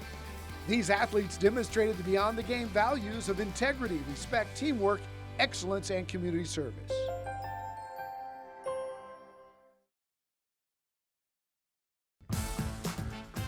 You're watching the DH Plumbing Halftime Report. Welcome back to Little Caesars Thursday Night Lights, presented by the Gomez Law Firm. We're back at Alamo Stadium, affectionately called the Rock Pile, in its 86th year of hosting games here in San Antonio. And it's time for our Beluga Air Scholar Athlete of the Week. At the end of the year, Beluga Air will present a $10,000 scholarship to one of the athletes we feature this year on TNL. David Chancellor introduces us to this week's Scholar Athlete from Burbank. Burbank's Joseph Morales is a big dude. His playing weight is 220 in football and wrestling. Problem is, he's going up against dudes much bigger. As a shorter guy, especially as a lineman, it was not easy. Wrestling at my weight class, 285, that's the heaviest weight class, and I'm not 285. I'm 220. I'm like 220 something. Oh wow. I'm wrestling huge guys. It doesn't matter because you can't measure Joseph on a scale, because you can't measure ambition and drive, and my man has plenty of both. I try to get after it every day. Every day I practice. I always think about, all right, tomorrow's got to be way better, because I do struggle a lot on the mat and on the field, and it shows in my film and it shows in everything. But I still fight, and I do not give up. That's not in my nature. I will guarantee you, my man, that soundbite will be in the piece. That's my favorite soundbite of the entire year. Perfect soundbite for a guy who comes pretty close himself. Varsity football, varsity wrestling. He's got a 96 GPA, and he's the 3-time class president. Nobody wants to run against me. It's kind of sad. I wish someone did run against me more often. I wish there was more competitiveness. You got a future in politics? I don't think so. My mom wants me to get into government and stuff, but I'm a businessman. Okay. I'm all about the money. I don't really like politics, but it's all right. They need some nice guys. They could use a guy like you. Yeah, I know. My mom would say that a lot.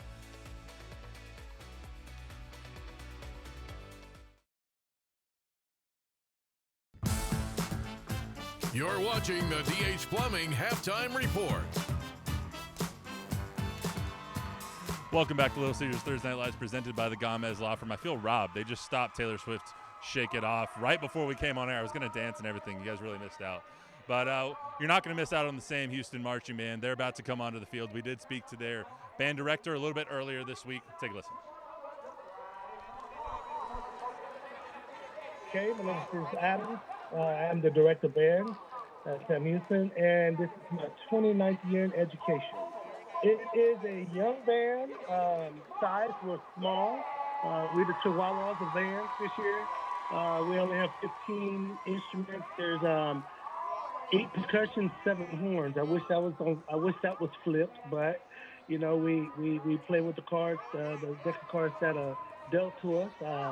Doing a very good job. You know how we pull that off is I have to do the arrangements myself, and I arrange them. Basically, I curtail them to the size of the band and to the instrumentation that I have, and so I'm a seamstress in music, making the music for our music for our students so that we can be successful. It's a fairly young group, but they've responded to the challenge big time, and so I love that portion about it. So our theme for our show is All the Stars, and as I was thinking through it and thinking about what songs I could do to kind of illuminate the stars that I have here, although it's not many stars, they are all stars in their own right, doing what they do in order to make us shine brightly here. And so that's how that came about. So with that being said, we kind of looked at Shining Star, Earth, Wind, and Fire. We looked at All the Stars. That was one of the songs that came off of the Black Panther soundtrack. And Hollywood Swinging, Hollywood Stars. You know, so those are the 3 songs that will be encompassed in our show this year. We went to one competition we just had last week. We are just a step away from getting a superior rating. So that's what we're working on right now to clean it up a little bit more and to balance it out, blend it, and give us that opportunity to get superior rating. Definitely give a shout out to my wife, and because many hours away from my wife, actually, it's just my wife and I now. All of my kids are in college, off in college. So my wife, just a lot of times she's there, you know, when I'm not, you know, and she's holding down the fort at home. So, and then to the administration and staff here at Sam Houston for their support, constantly just giving me that opportunity to shine the way that I do. The band boosters, oh my God, that's always right there when I need, you know, and anything I ask of them, they go for it. So I appreciate that so much. So big shout out to them as well. And then to the parents for allowing me that opportunity to number one, love on their kids and to teach their kids. So I appreciate that as well. For the Christian Children's $5,000 band grant, to vote for the Sam Houston High School Marching Band. Scan the QR code on your screen. You must be 18 years old or older and live in our viewing area. Thanks again to Christian Children's for sponsoring this year's $5,000 band grant.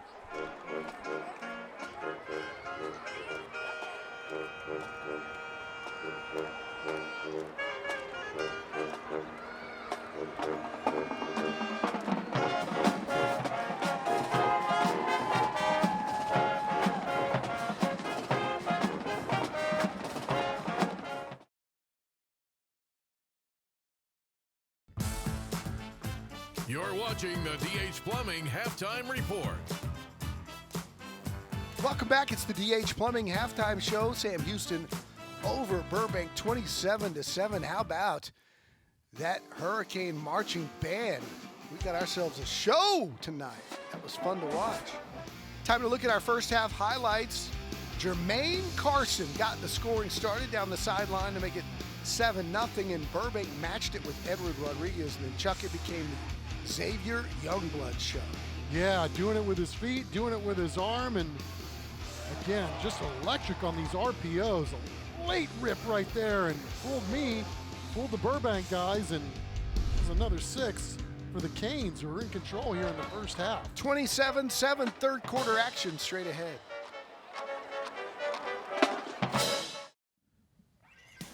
This is Little Caesars Thursday Night Lights, presented by the Gomez Law Firm. We are back. As you can see, 17 seconds left in the halftime here at Alamo Stadium as we take a look at our halftime statistics. Chuck, it's been all Sam Houston. It really has, and we talked about how limited Burbank was going to be as they worked with their fourth-string quarterback, and I must say he's doing a heck of a job. He's made some good throws tonight. Got to get some help, though, on the back end. But, yeah, Sam Houston has been in total control. They had the turnover early in this game, but ever since then, it's been Katie bar the door for the Canes. Both teams making their way back onto the field. The Bulldogs are on the field now. Sam Houston getting ready to come through their breakthrough. As we told you at the outset, this game is big in the district standings, 12-5A Division II. Sam Houston started the year 0-4, but have won 3 straight in district play and have been impressive doing it. Wins over Brackenridge 34-12, Edison 49-0. And last week they beat Lanier 28-14. For Burbank, they started winless and had a game canceled at Luling, but they won last week to beat Highlands 29-15 to bring their district record even at 1-1. And so, if they can get back into this ball game, they would keep their playoff hopes alive. Second loss won't kill them, but Chuck, a 4-0 start for the Hurricanes would put them in the driver's seat. Yeah, we talked to Coach Williams this week, and he said, we played a really brutal non-conference schedule because the programs that they played, Austin LBJ, Victoria West, Kerrville Tybee, and the like, he says those are the programs that we're aspiring to be. So they front-loaded that schedule so that they could reap the benefits on the back end, which they've done so far. And he said as much as we learned from that 4-game stretch, he also added this caveat, yeah, we're not doing that again. They've got a pretty young roster. They've also got not that many kids, Don, around 40 guys out for football. So, there's something to be said about having a bunch of guys being fresh, ready for district play too. But to this point, this sure has paid benefits because this Sam Houston team really looks good here tonight. Deron Gardner, one of their stars, making the tackle on special teams there. As Burbank, if you're just joining us, running out number 24 at quarterback. It's an odd quarterback number because really Joshua Garcia is not a quarterback. He's been pushed into quarterback action because they are down to quarterback number 4 after a lot of injuries to Jacob Torres, Roman Garcia, and even their emergency quarterback, Leo Lozano. And so they'll go with Joshua Garcia, rush max first down. They run a little zone read, get it to the outside, and that's Drake Gallegos. He's just a sophomore, and he's brought down. As we go down to the sidelines, and Matt Roy. Matt. Guys, Coach Ricker said that they got to string some plays together on offense. There's no 20-point plays, as we know. That would be really entertaining, though. So they have to string some plays together, make sure that they can get into the end zone, start chipping in this lead. On the defensive end, they want to keep Youngblood in the pocket. We saw the Baker Mayfield-esque play, as you dubbed it a little bit earlier, Don, of him getting outside the pocket, getting the first down. He wants to keep it inside the pocket, see what the sophomore can do with his arm. If he can't do it with his arm, he thinks they have a shot. Handed off to Edward Rodriguez right up the middle. He's still going across midfield. He's a tough runner. Rodriguez, as you see Coach Ricker happy with that effort. They had some success on their first scoring drive when they played a little smash mouth and played physical. Guys up front for Burbank helping do that, including Anatola Ali, Puka as we call him. And you can see why they love Edward Rodriguez. I mean, this kid, there's no quitting this guy. Great player, great leader, starting on both sides of the ball, and they give it to him whenever they can. Fighting for yardage here is Caleb Perez. He's just a sophomore. And he still doesn't go to the ground.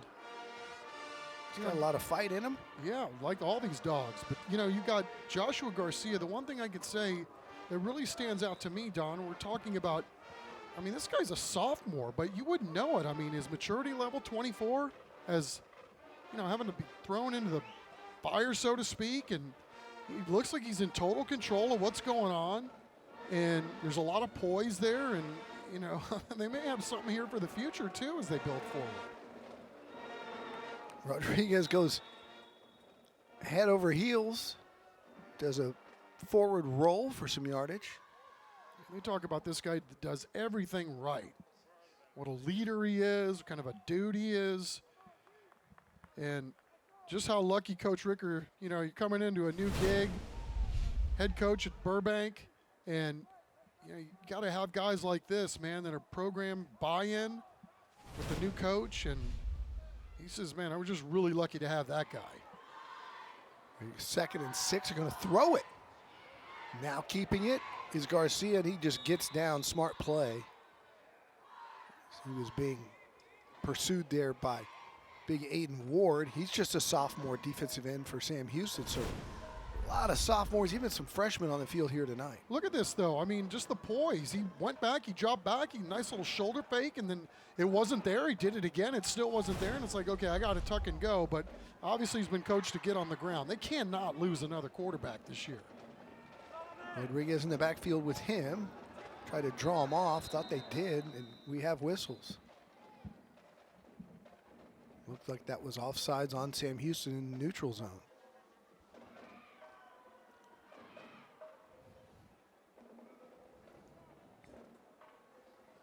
Explanation coming from Eric Morales, the headline judge.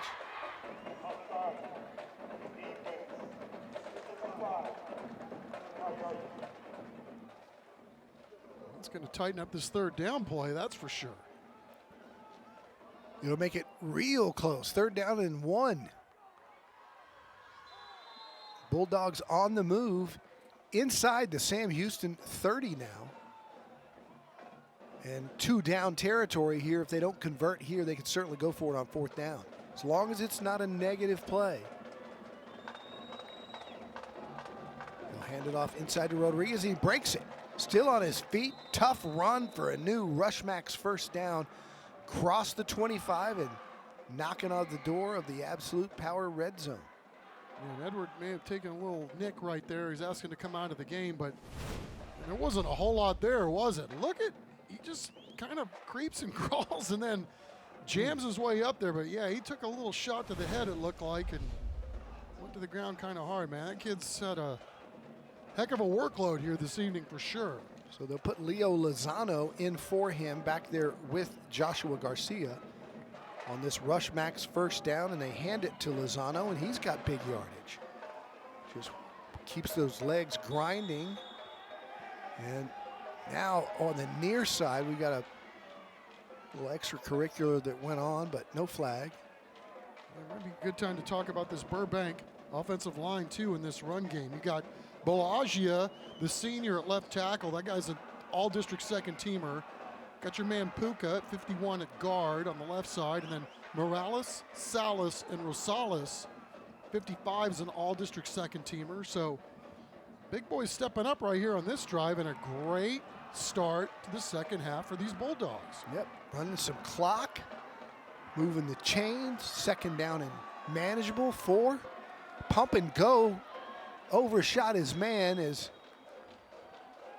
a little miscommunication. He's looking over to Caleb and saying, I think we got crossed up there, buddy. A little pump and go, and a good coverage back there too by Sam Houston. Didn't buy the fake. Yeah, Marquise Rice, the 2nd team all-district performer, 13 for Sam Houston. Outstanding job. He was the lone guy back there at safety. Did not bite on the play fake. Stayed back there, and that was going to be an awfully difficult pass given the route. Thanks to 13 and the job he did back there. 2 downs to get 4 yards. They give it to Rodriguez, and he gets the 10, and he gets the Rush Max 1st down inside the Absolute Power red zone. Wasn't out long with that, whatever it was that hurt him for a little bit. And then a nice job there of keeping his balance and fighting off the tackle. Yeah, keeping his balance and then looking for contact, right? It's like, get out of my way. I got things to do here. Very impressive start on this drive here to the 3rd quarter for Burbank. Got to score, though, from here. It's 1st and goal, the tip of the ball right on the 10. Run the zone read. They stretch it out. Cutting inside to about the 6, maybe the 7. Is Brian Jalomo. Finally get whistles. There's a rugby scrum down there at the 5-yard line. 2nd down and goal from about the 6. I love a little pep talk at halftime, and got all the forces of nature working against you, and these Bulldogs are not batting an eyelash. They're coming right down your throat here to start this second half. Third quarter flying by. Already down to the 6-minute mark. They'll go to Rodriguez again. Finds a little seam. Still on his feet, still pushing forward, still pushing forward, still pushing forward. Did he get in? Flags fly late here. And we may have unsportsmanlike. And if it's against Burbank, that's a killer, because your guy got all the way down there. But if it's against Sam Houston, it might be an automatic first down. I don't know how they're going to call this, because, I mean, if the ball's still in play, I mean, all they did was go down and block. They're pointing towards Sam Houston. They weren't going to get in. It was going to be at the 1, but this will give them a new set of downs. If it's a personal foul, it's an automatic first down. It was going to be 4th, or 3rd down.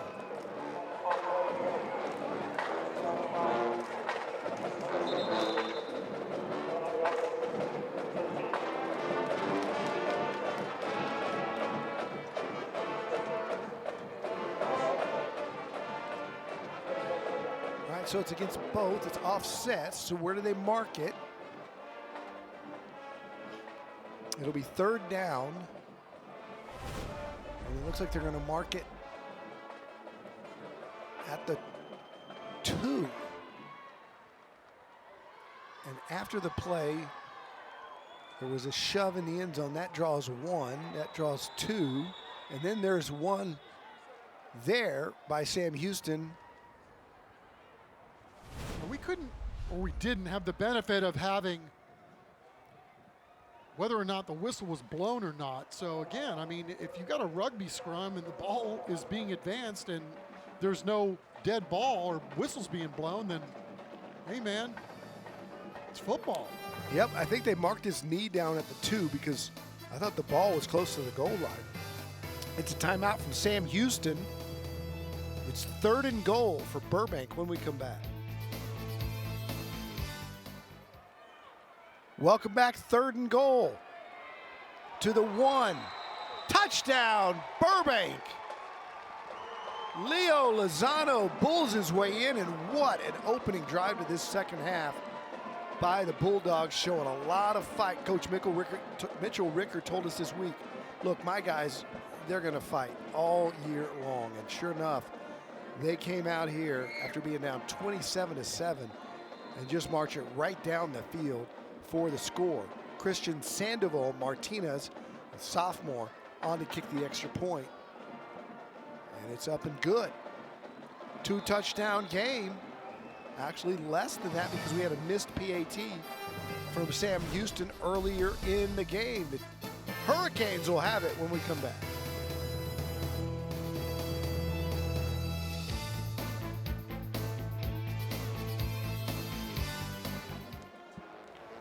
So the Burbank Bulldogs, thanks to Leo Lozano, get right back in this football game.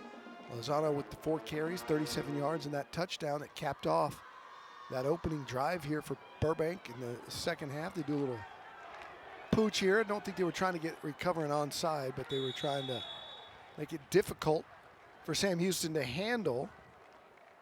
Well, you can't blame them if that's what they were thinking, right? I mean, but the last thing you want is to have the ball pop up like that and have whoever is going to receive the football get a big old Sunday hop like that. But yeah, I mean, why not take at least a chance and see if you can't make something happen with a little squibber? So here's Xavier Youngblood, had a great first half, 3 touchdowns, all on the ground.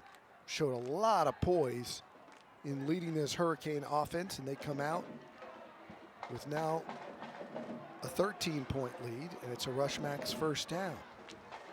They've been running that all night. Chavaria saying, nope, not going anywhere. The big fella, Ramsey Chavaria, one of our San Antonio Sports All-Stars, 6'6", 270, dominating the district this year, 35 tackles, 6 for loss. He's had 2 of those tonight, so 8 for loss. 4 sacks, 3 hurries, and just I'm a man and you're a boy. You have to definitely account for 82 when he's on the field, and quite frankly, I would just as soon run away from him. As far away as I could possibly get. Thank you very much. 2nd down and 16 now for Sam Houston. They'll throw it out in the flat. They complete it. Carson runs up the back of his own man, bounces off, and still gets positive yardage. Carson's a little slow getting up. Scored a touchdown on the first drive of the game. He'll hobble this one off, and he's okay. Yeah, these dudes are starting to bring their intensity level up quite a few notches in this football game on every play. I mean, again, we talked about what at stake here tonight. Burbank, even with all of the problems or issues they've had at quarterback in terms of injuries, these guys still control their own destiny for not only a playoff spot, for possibly winning the league too. It'd be good to get off the field here, 3rd and 11. Firing and incomplete as Youngblood and Mavion Franklin Ross got crossed up a little bit there. Franklin Ross showing a little bit of frustration at his quarterback, but that'll force a punt. Burbank will have a chance to get even closer here as they get off the field defensively. Well, you get the feeling that Sam Houston at some point is going to connect on one of those, and if they do, that could very well be a home run ball when they spread you out like that. They haven't really had to do it tonight to this point, but it's sure going to get awfully interesting here if Burbank can get another punch. Serrano Diaz, the kicker and the punter. And they almost got to one earlier, and they almost got to this one, forcing a very high punt. No flag. I don't know how they avoided running into him. But Burbank will have the football with good field position when we come back. Late 3rd quarter here at the Rock Pile.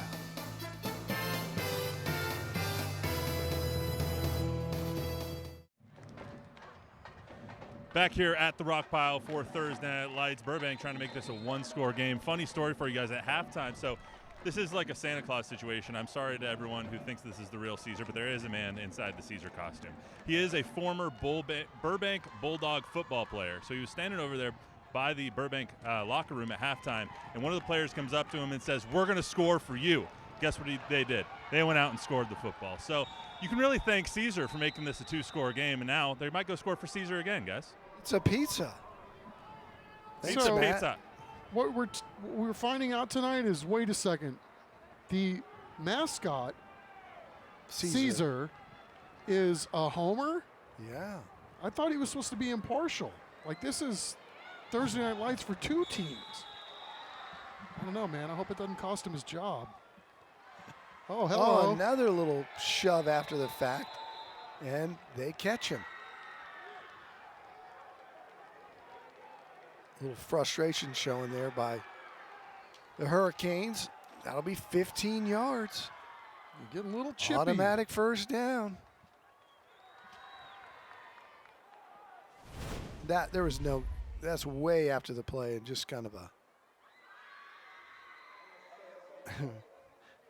something tells me Rodriguez may have said something. Well, it wouldn't be the first time, right? And then that's why you got to maintain your composure, because they never get the first guy, they only get the second guy. Jeremiah Stevenson, the big junior tackle, guilty of that one.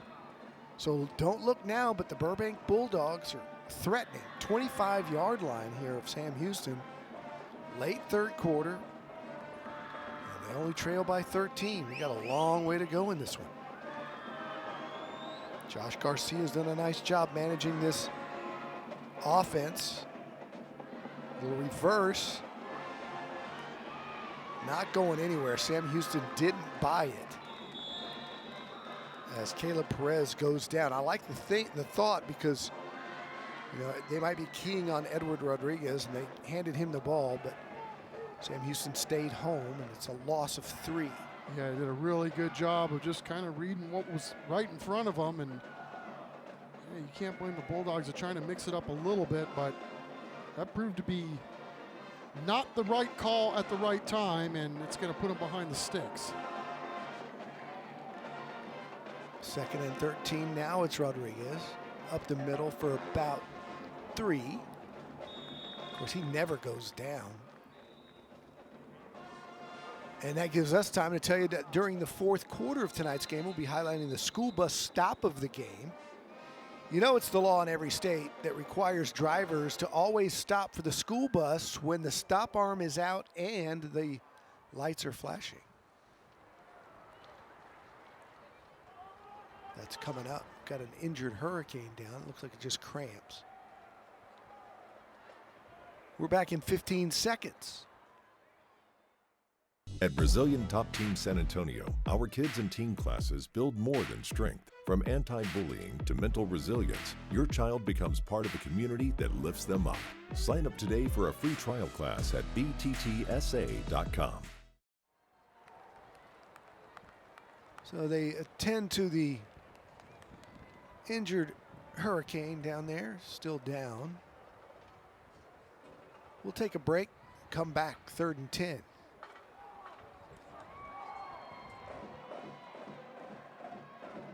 Good news, Aiden Ward's off to the sideline. Aiden's had a tough night, man. A little inside zone read. Picks up about 3. That's Brian Jalomo on the carry.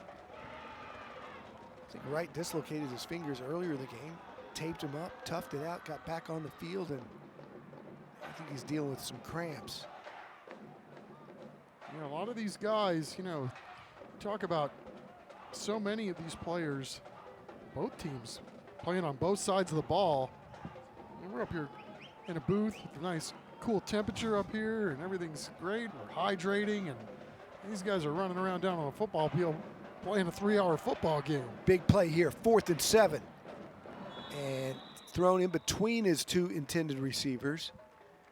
And I think he's saying dig. So you're supposed to run the dig. Even I know what a shovel looks like.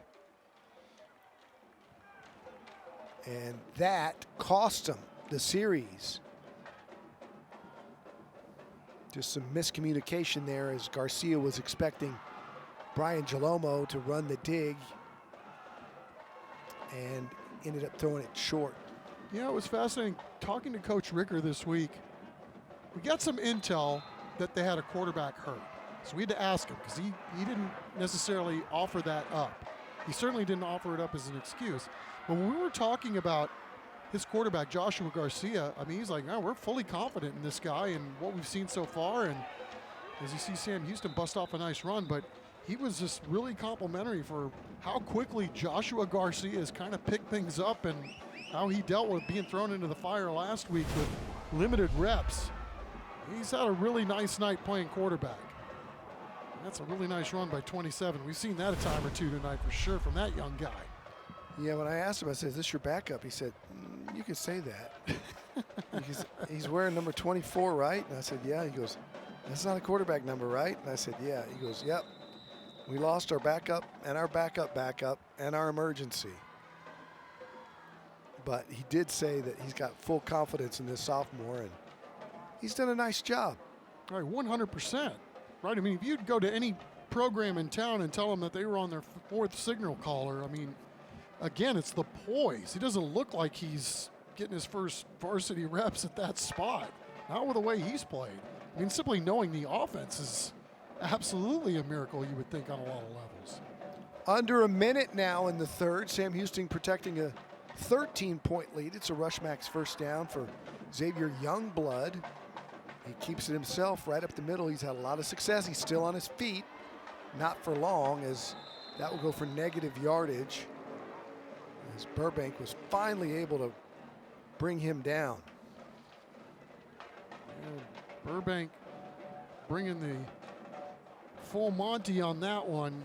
Be a little bit careful about playing to the whistle and not beyond it, as we take a look at Youngblood trying to fight off 4 defenders on that particular run. 2nd down and 8, final snap of the 3rd quarter.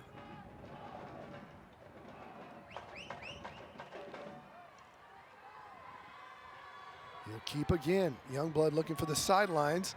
Now He's thinking about throwing it and does. A complete ad lib there. Mavion Franklin Ross has the 50, gets out of bounds across midfield. And if there's no flags, which would be a miracle for no illegal man downfield, it's a first down. And it'll have a new set of downs when we come back for the fourth quarter.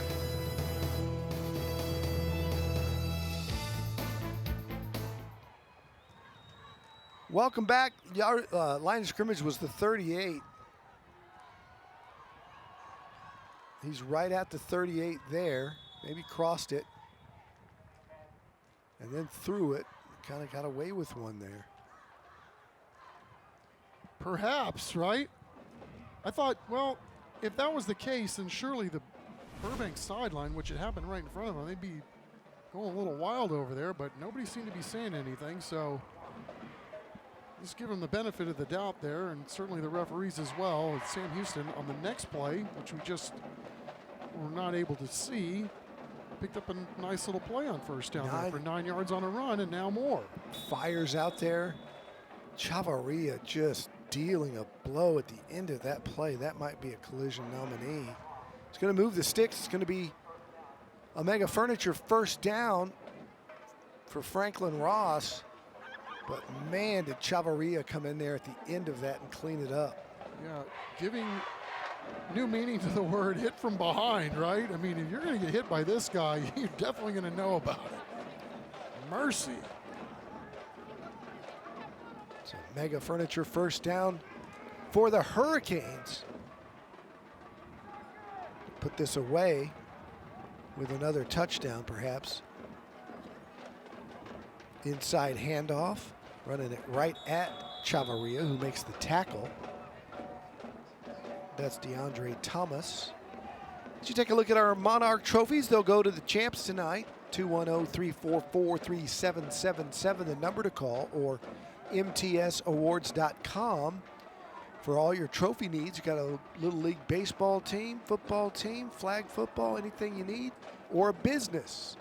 Employee of the month, any plaque, trophy, awards you could think of, they've got it at Monarch Trophy. Second down and 6. Youngblood, nowhere to go. Burbank, bowing up. It'll be 3rd and 6. Defensive line doing a great job. These Burbank guys playing on the other end of the line of scrimmage. Now you can add Ray Cano, the linebacker, coming up. He got back there quick and had a couple of the buddies over there just in case he wasn't able to get home and make the play. Clock runs inside 10 minutes. 3rd down and 6. That time he hands it, ball's on the ground. Burbank's got it. Waiting for the signal.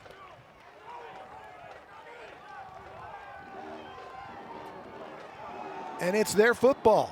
Lance Trevino, 44, on the spot. You know, Don, it's just going through my head. It's like, man, Sam Houston's playing the slow game here.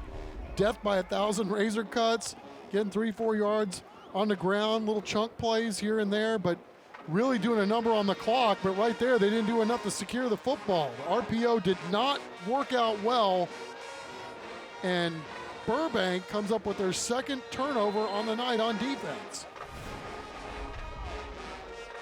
Big, big play for the Bulldogs to keep this game within reach. Take a look at Trevino, the linebacker with 5'11", 175, part of our Ideal Precision Roofing and Exteriors player profiles, a 3-year varsity football player. As Chavarria mixing it up with Sam Houston on that last play. And Trevino, all district, on varsity as a football player since his sophomore year. And you gotta like the fact that he's a regional qualifier as a wrestler. You gotta love that, man. 2nd down, 9. Looking to throw over the middle and dropped. These quarterbacks have had bad luck tonight from their receivers who've just not been able to hang on to the football. Might have been a little bit behind them, but still should have been caught. Yeah, I don't know if 73 Jeremiah Stevenson may have gotten a hand on that one. Let's take a look. Heard from Jeremiah earlier this week when the great Jack Green went out there to go interview, and Jeremiah giving us the lay of the land with these Hurricanes that are trying to remain unbeaten in 12-5A Division II. 3rd and 9 under pressure, going to be sacked. And Mr. Wonderful. Deron Gardner, who's been dominant tonight, making a huge play as Sam Houston holds 3 and out there to Burbank after that momentum building turnover for the Bulldogs, but it doesn't pay off. They flirted with blocking a punt all night. Gardner almost gets that one. It goes out of bounds, and so Sam Houston, once and for all, will they be able to put this game on ice with one more score. 8:30 left, 4th quarter action at the Rock Pile.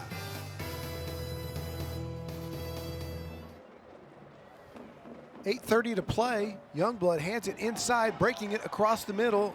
That's Carson, still on his feet. Check that. That's 11, not 21. And that's DeAndre Thomas, the senior, and he ran hard on that play to pick up another first down. Yeah, he did. It was almost like, right, we saw the last drive where it's like, okay, we're just going to salt this one away. We're going to come in and get a play here, work the clock. It's like, no, 11's like, no, let's take this one to the house if we can. DeAndre Thomas, the senior, had a 27-yard TD run against Edison and a 43-yard touchdown catch last week against Lanier. We'll see what's going on down on the field because we got an injured Hurricane. We got more cramping, I think.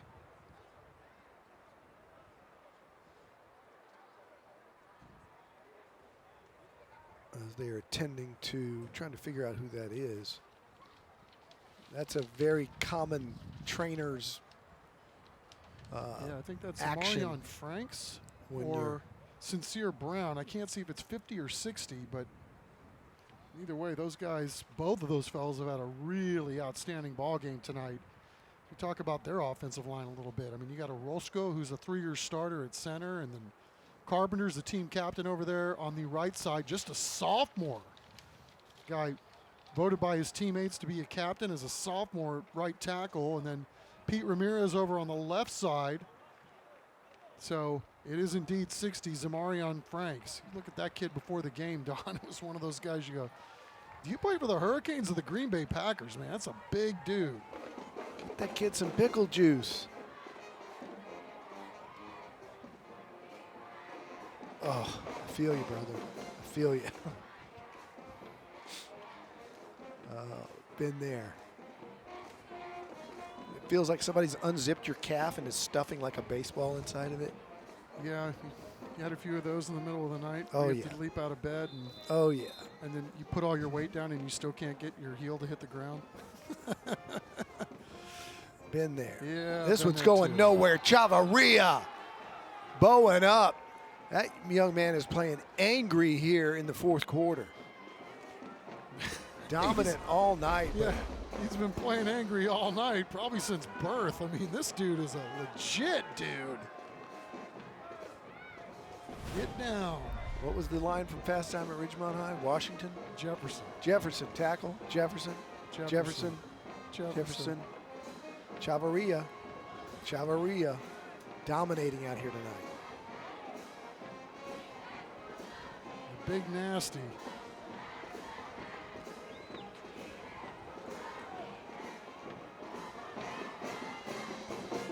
Second and 15. Pre-snap whistle. Maybe a timeout called before, or was it a false start? Delay a game. That'll back them up even more. Burbank hanging in there. Staying alive with 7:25 to play. Forrest Whitaker was Jefferson, correct? He was. Forrest Whitaker from the great state of Texas. Where's he from? I should have never opened my mouth. I don't know. I just know he's a Texan. Brian Watts will find out. What a play by 14. Sebastian Ramos. That's why he was an all-district first-teamer last year as a sophomore. He came up like he was shot out of a cannon, fought off his blocker, and makes the tackle. Yeah, what a play, and talk about playing from behind the chains. Man, Sam Houston really up against it now, but yeah, first year playing varsity, had a pick six last week versus Highlands to seal the victory after the year that he had last year. I mean, these guys are really showing out here on defense. 3rd down and 27, and now a timeout, Sam Houston. We'll take it with them. Burbank with a chance to get the ball back, still within striking distance.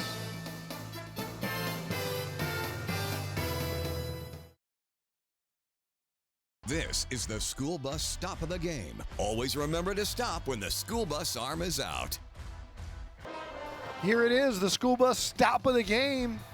It just happened. Sebastian Ramos, worthy winner of the school bus stop of the game. 3rd down and a mile for Sam Houston, 27 to be exact. Here's Youngblood, wants to throw it, fires it off into the flat. It's not going to go for 27. And Burbank's going to hold unless there's a personal foul for extracurricular contact there. There's not. It'll be 4th down at about 20.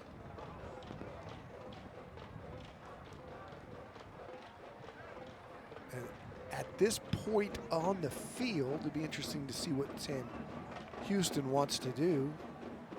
He might just want to go for it. Is there a flag down? There is a flag down. But they're talking to Burbank, so they're asking if he wants to decline it. It's going to be 4th down. It's going to be holding on the offense. They're going to decline it, send out the punt team, guys. Well, Burbank's been close on some of these punts of getting back there and making something happen a couple of times tonight. And, well, if there was ever a time to block one, it would be right now for these Bulldogs. They've been all over it a few different times tonight. They come. They got closer. They blocked it. Kenny scored. He scooped. They recover 1st down, Bulldogs inside Sam Houston territory. Doesn't matter who covered it, guys. It's 1st down Burbank. Well, it does if Burbank tried to advance the ball and then they fumbled it. So, I mean, I guess they're... And if they had possession, right? Right. So let's see. Does anybody ever have possession? First of all, wow. 16 sure got back there quick. No possession, no possession. It's so close, right? It is, yep. But he was trying to advance it, so I don't know, man. That's it's a bang-bang call for sure. Yeah, I don't know. I mean, that goes back to what do they say in college? You have to have control, 1 step, 2 step in a football move. I don't know if you have to do that in high school, but it was bang-bang as he was trying to put it away to advance. It was stripped. Well, Ambrose Leyva, hats off to 16 for Burbank for busting through and getting that block, tilt the field. They'll throw it over here, incomplete. Missed a great opportunity though, right? Scoop and score there, because that would have really turned this game on its head. Absolutely, we'd have a flashback to 2013 all over again. Man, that was some game. Yeah, this was not over yet. Burbank, though, needs some kind of big play here to kind of get the mojo going in their direction. Only 1 of 7 throwing the football for -3 yards. The passing game has not been there. 2nd down and 10.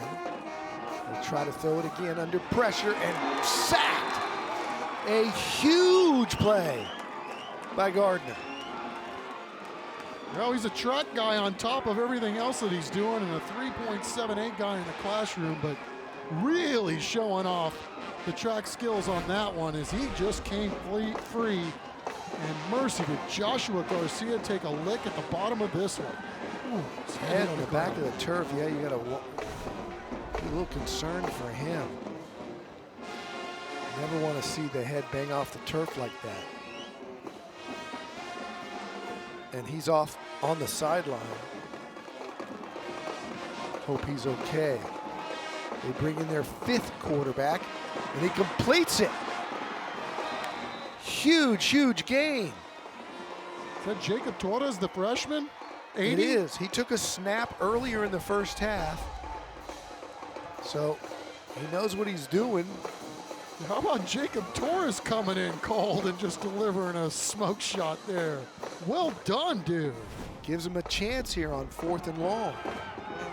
We'll call it 8. Why not? Let it go again. But he's going to be slung down for a giant loss. And Sam Houston's going to take over with 4:34 to go. Zion Williams, the junior linebacker, not having anything. He did not go for the head and shoulder fake and just went right for the ball carrier. Did what he'd been coached to do. Came up with a huge play to get Sam Houston off the field and likely secure this football game. Gautier Formal Dresses Band Cam. Focusing on the Burbank Spirit Groups. Sam Houston will now try to just put this away with 4:34 to go. We might see a steady dose of young blood, Jaden Hamilton here.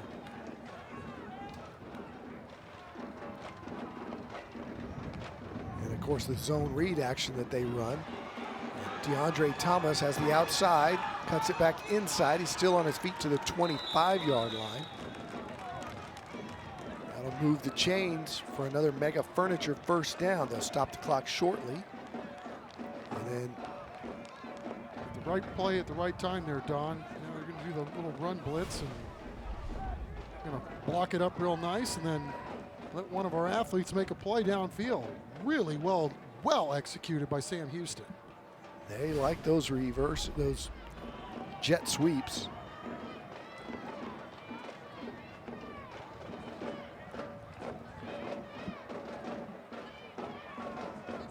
Youngblood content to bleed the play clock down to 5. Keeps it himself and slides down. It'll be 2nd down. Let's go down to Matt Roy.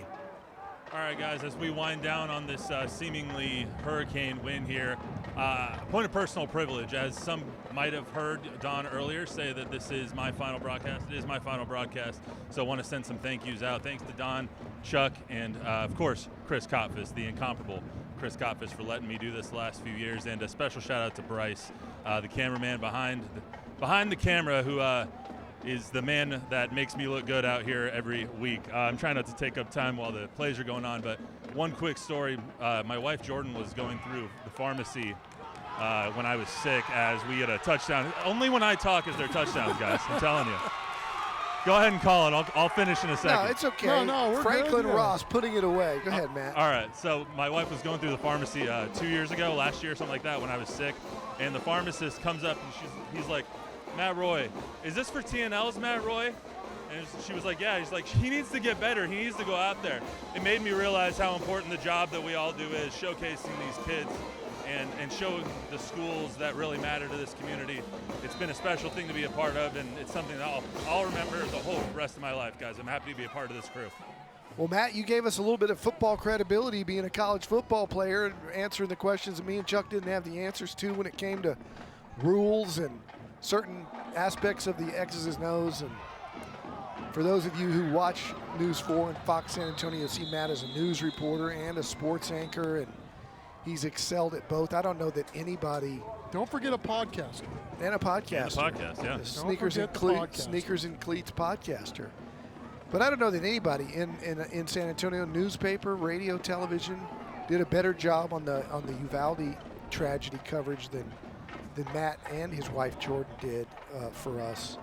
And he's done a great job in every aspect of his career with us, and we're sorry to lose him. We're lucky that we're keeping the better one. Yeah, in Jordan's Jordan. still going to be there. So she's over here staring at me, it's like trying to make me cry. So. But Matt, we wish you all the best. Matt going over to work for Victory Capital. Yep. Going to be a comms and media associate over there. Apparently, they just recruit News 4 and Fox SA people because Chase Shannon went over there after he left here. Yep. Now I'm on my way over there. But, yeah, excited to join that team, but nothing better than being part of this team and covering the stories like Ale Ramirez and his fight, his life-saving fight, and Britton Moore, the Reagan football player and baseball player who made it onto The Voice and into the finals over there, and the deaf wrestlers over at Highlands High School, all the stories that I was able to tell because of the wonderful communities and families here in San Antonio. Well, I hope so it's been great. I hope your new job allows you to tell stories because you're really good at it, Matt, and we're proud of you. I appreciate that. Let's enjoy the last couple of minutes before I get too teary-eyed on the sideline, guys. All right, here's the kick return up the middle, breaking it to the outside. That's a young man who's had some snaps at quarterback for Burbank, and he's done a good job at it. Right? Jacob Torres. Yeah, it's cool. Matt's going to get a chance to hand out the trophies here one last time. And, yeah, Matt, it's been a real pleasure working with you, bro. Yeah, well, he won't be that far away. Yeah, I'm he's sure not we'll going be seeing anywhere. him. Yeah. He'll call us when he needs a free lunch. We know how he works. The key is will they remember us when Jordan's working for the network? I still owe Chuck a free lunch, actually. No, you owe me nothing, we got to go to Zito's. Yeah, you beat me on a lunch bet for when Shador Sanders was going to get drafted. I said first 3 rounds, and you said absolutely not. And sure enough, Chuck McGinnick knows ball. I don't even remember that. Do we really do that? I know that I could have gotten away with it because you don't remember a lot of things. But I'm a man of my word, Charles. Fair. Long-term memory, good. Short-term memory, bad. Both of you guys. I have to remember stats from Sundays. You have to remember what happened in the 80s. That's true. That's what made us so good on the podcast. Well, Matt, we can honestly say you gave more than you got. So thank you very much for all you've done for us. Appreciate it, guys. It's been fun.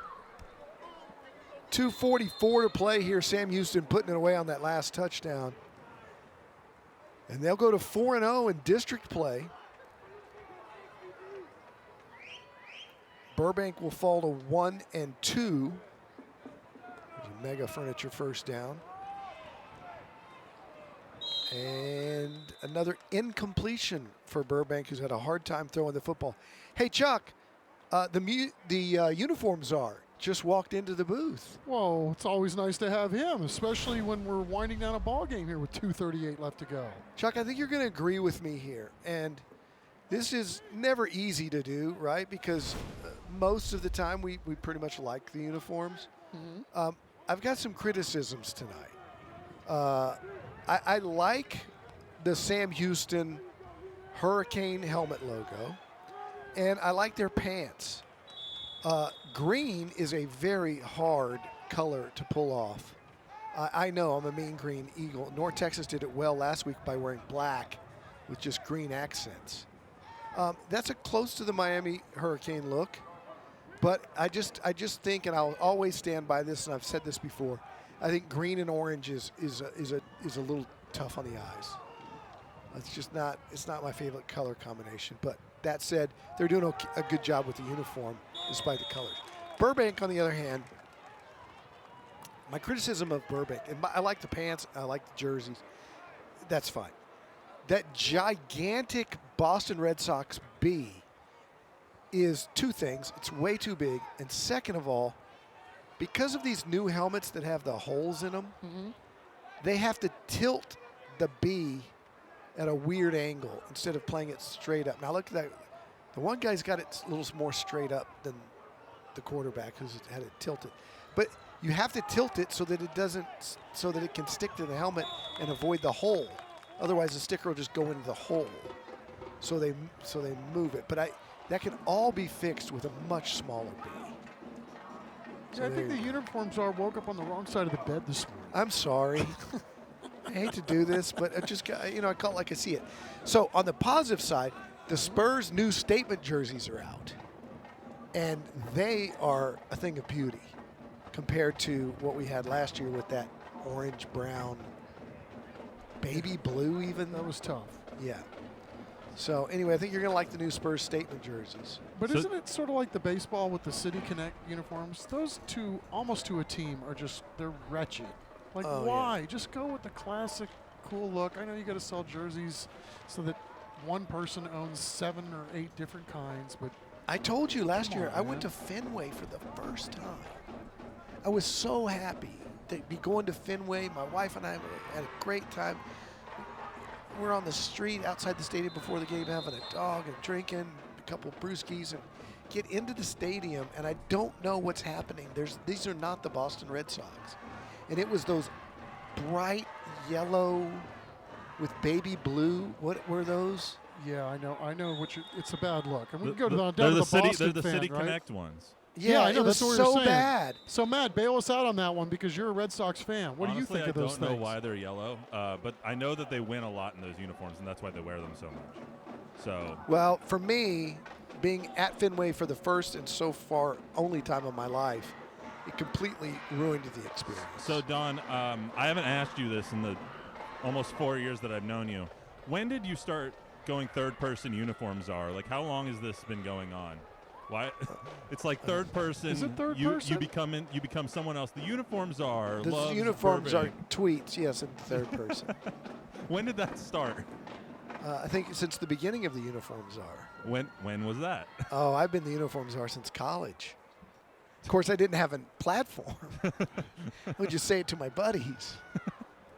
I've just been wondering when you became a third person uniforms are, and then. And you know that it's a industry now. There's guys on Twitter that design alternate jerseys all day long. They do that on TikTok too. There's a couple of people on TikTok who transform logos, and actually they're really, really cool. Yeah. You missed out. You missed your calling. You could have done that. I just had no artistic ability and can't create with graphics or anything, but I know what I like when I see it, and I'm not afraid to say it. I am sorry I offended the Bulldogs and Hurricanes. It's time for our collision experts of Alamo Heights collision of the game. And I think this is Chavarria coming from behind. When you're stopped at the red light, the 18-wheeler can't brake. Luckily, he was okay. Whiplash. Our Alamo Heights collision of the game. 1:33 to play here. Hey, Matt. You still there? Yeah, what's up? Before you go, you wanna do the play-by-play for a couple plays? Oh, sure. Why not? Why not? Don wants to eat some pizza or something. You can call numbers if you don't have rosters in front of you. I got a roster in front of me. I'm always prepared. That's true. You are. All right, Matt, take it away. All right, lining up in the doubles left formation. Actually, it's not going to be doubles left because we have a Y in the backfield, but Mr. Youngblood going long. Got a man. Just a bit outside. Couple of yards out of the outstretched arms of Mr. Treston Zachary, all-district second-teamer. Had a 37-yard touchdown catch versus Edison. Probably could have reeled that in if it was another yard closer. We needed a toe tap from him, but. I like the euchre reference.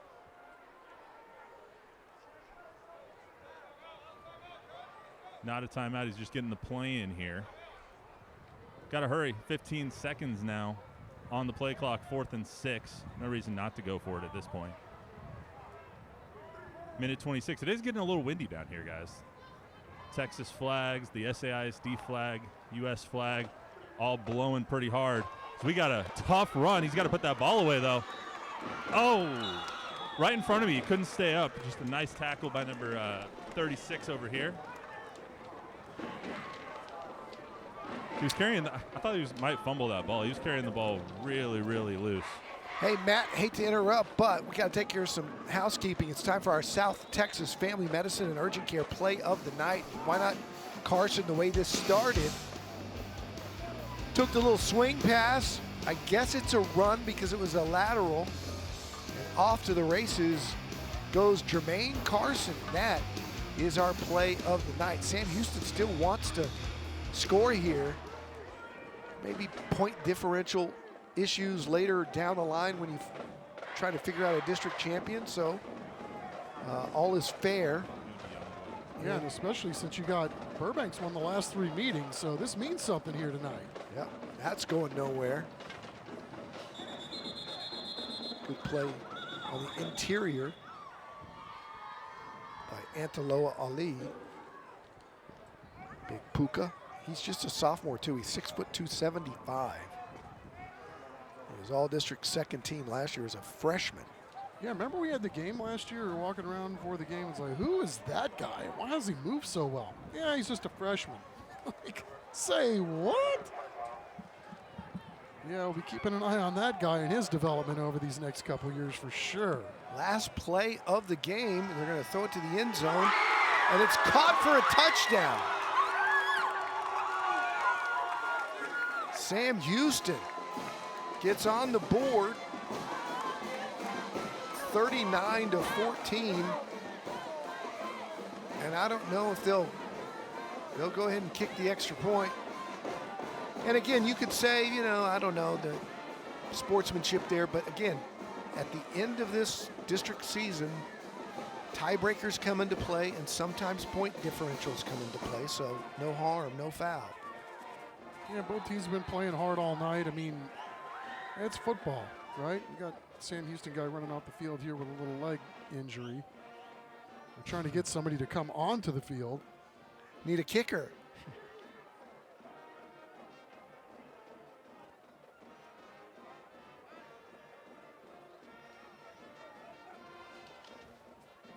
.65's the holder. He's had a tough night.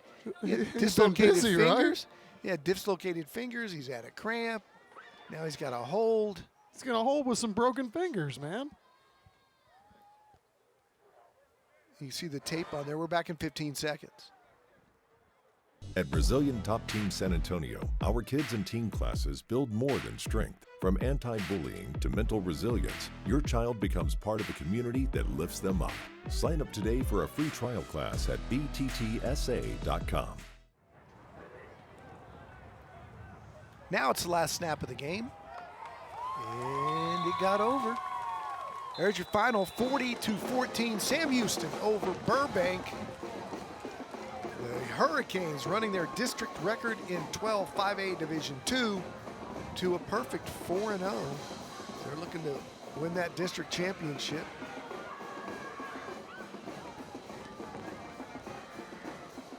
Matt Roy will hand out the Monarch trophies when we come back.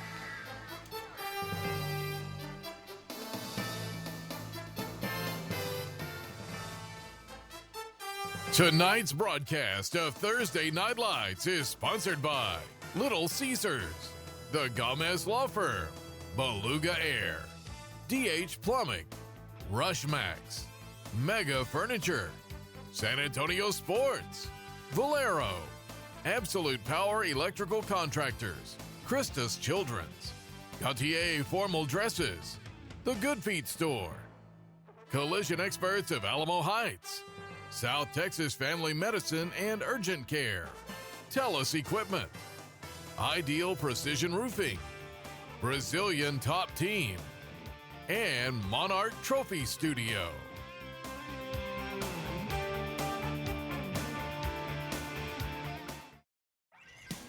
Welcome to the Little Caesars Thursday Night Lights postgame show, presented by the Gomez Law Firm. The Alamo Dome in the background, just a stone's throw from Alamo Stadium. 40-14, our final here at Alamo Stadium, and the victorious Sam Houston Hurricanes, as we said, 4-0 in District 12 5A Division II play. Matt Roy down with the champs. All right, guys, down here with the Sam Houston Hurricanes, who are now 4-0 in district. Let's hear it, guys. All right, we got to hand out the Monarch trophies here. It's our privilege to do so, and we have a player of the game, Little Caesars player of the game for Mr. Xavier Youngblood. Let's go. Where is he?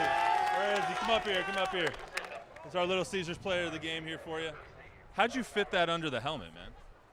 I don't know, just fit it on. All right, so as a sophomore, we got 7 carries, 40 yards, 3 touchdowns, and then the additional passing touchdown just for the dagger at the end. What went right for you? I don't know what to say, but just my O-line blocking, just being a creative player, really. That's it. I mean, speaking of creative plays, it looked like you were dead to rights over here on like the 3rd and 15. You pulled a Baker Mayfield out of your hat, ran for the first down on one of your touchdown drives.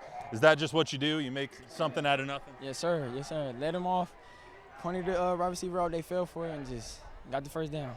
All right, man, you're 4-0 in district. What's that mean to you? It means a lot, really. Last year, we didn't do so good in district. So for us to do this year, it feels good. I'm proud. You're going to see a lot of Xavier Youngblood over the next few years. Congratulations, young man. Nice job. Nice job. Coach Williams? Where's Coach? Coach! What's going on, Coach? Jeremy Williams over here. We got the TNL trophy for you, Little Caesars TNL trophy. That looks good on you, Coach. So you guys are now 4-0 in district. What's that mean to you coming off of last year? Just mean we've been grinding. We had a good off season. We're ready to get back to it. Got a good Jefferson team coming next week. So we're going to celebrate this tonight, and we got to get back to work tomorrow. Coach, you guys started off the season a little bit rough. Now you're starting to get rolling in the games that truly matter. What does that say about the team that you got behind you? Resilience. The guys work. We locked in at practice. We came together. We said, hey, we got to practice better. We got to get sharper. And the guys, we challenged them, and they answered the bell. All right, Coach. Congratulations. TNL champs for Week 8, the Sam Houston Hurricanes. Congratulations, guys. All right, thanks, Matt. We'll wrap it up when we come back.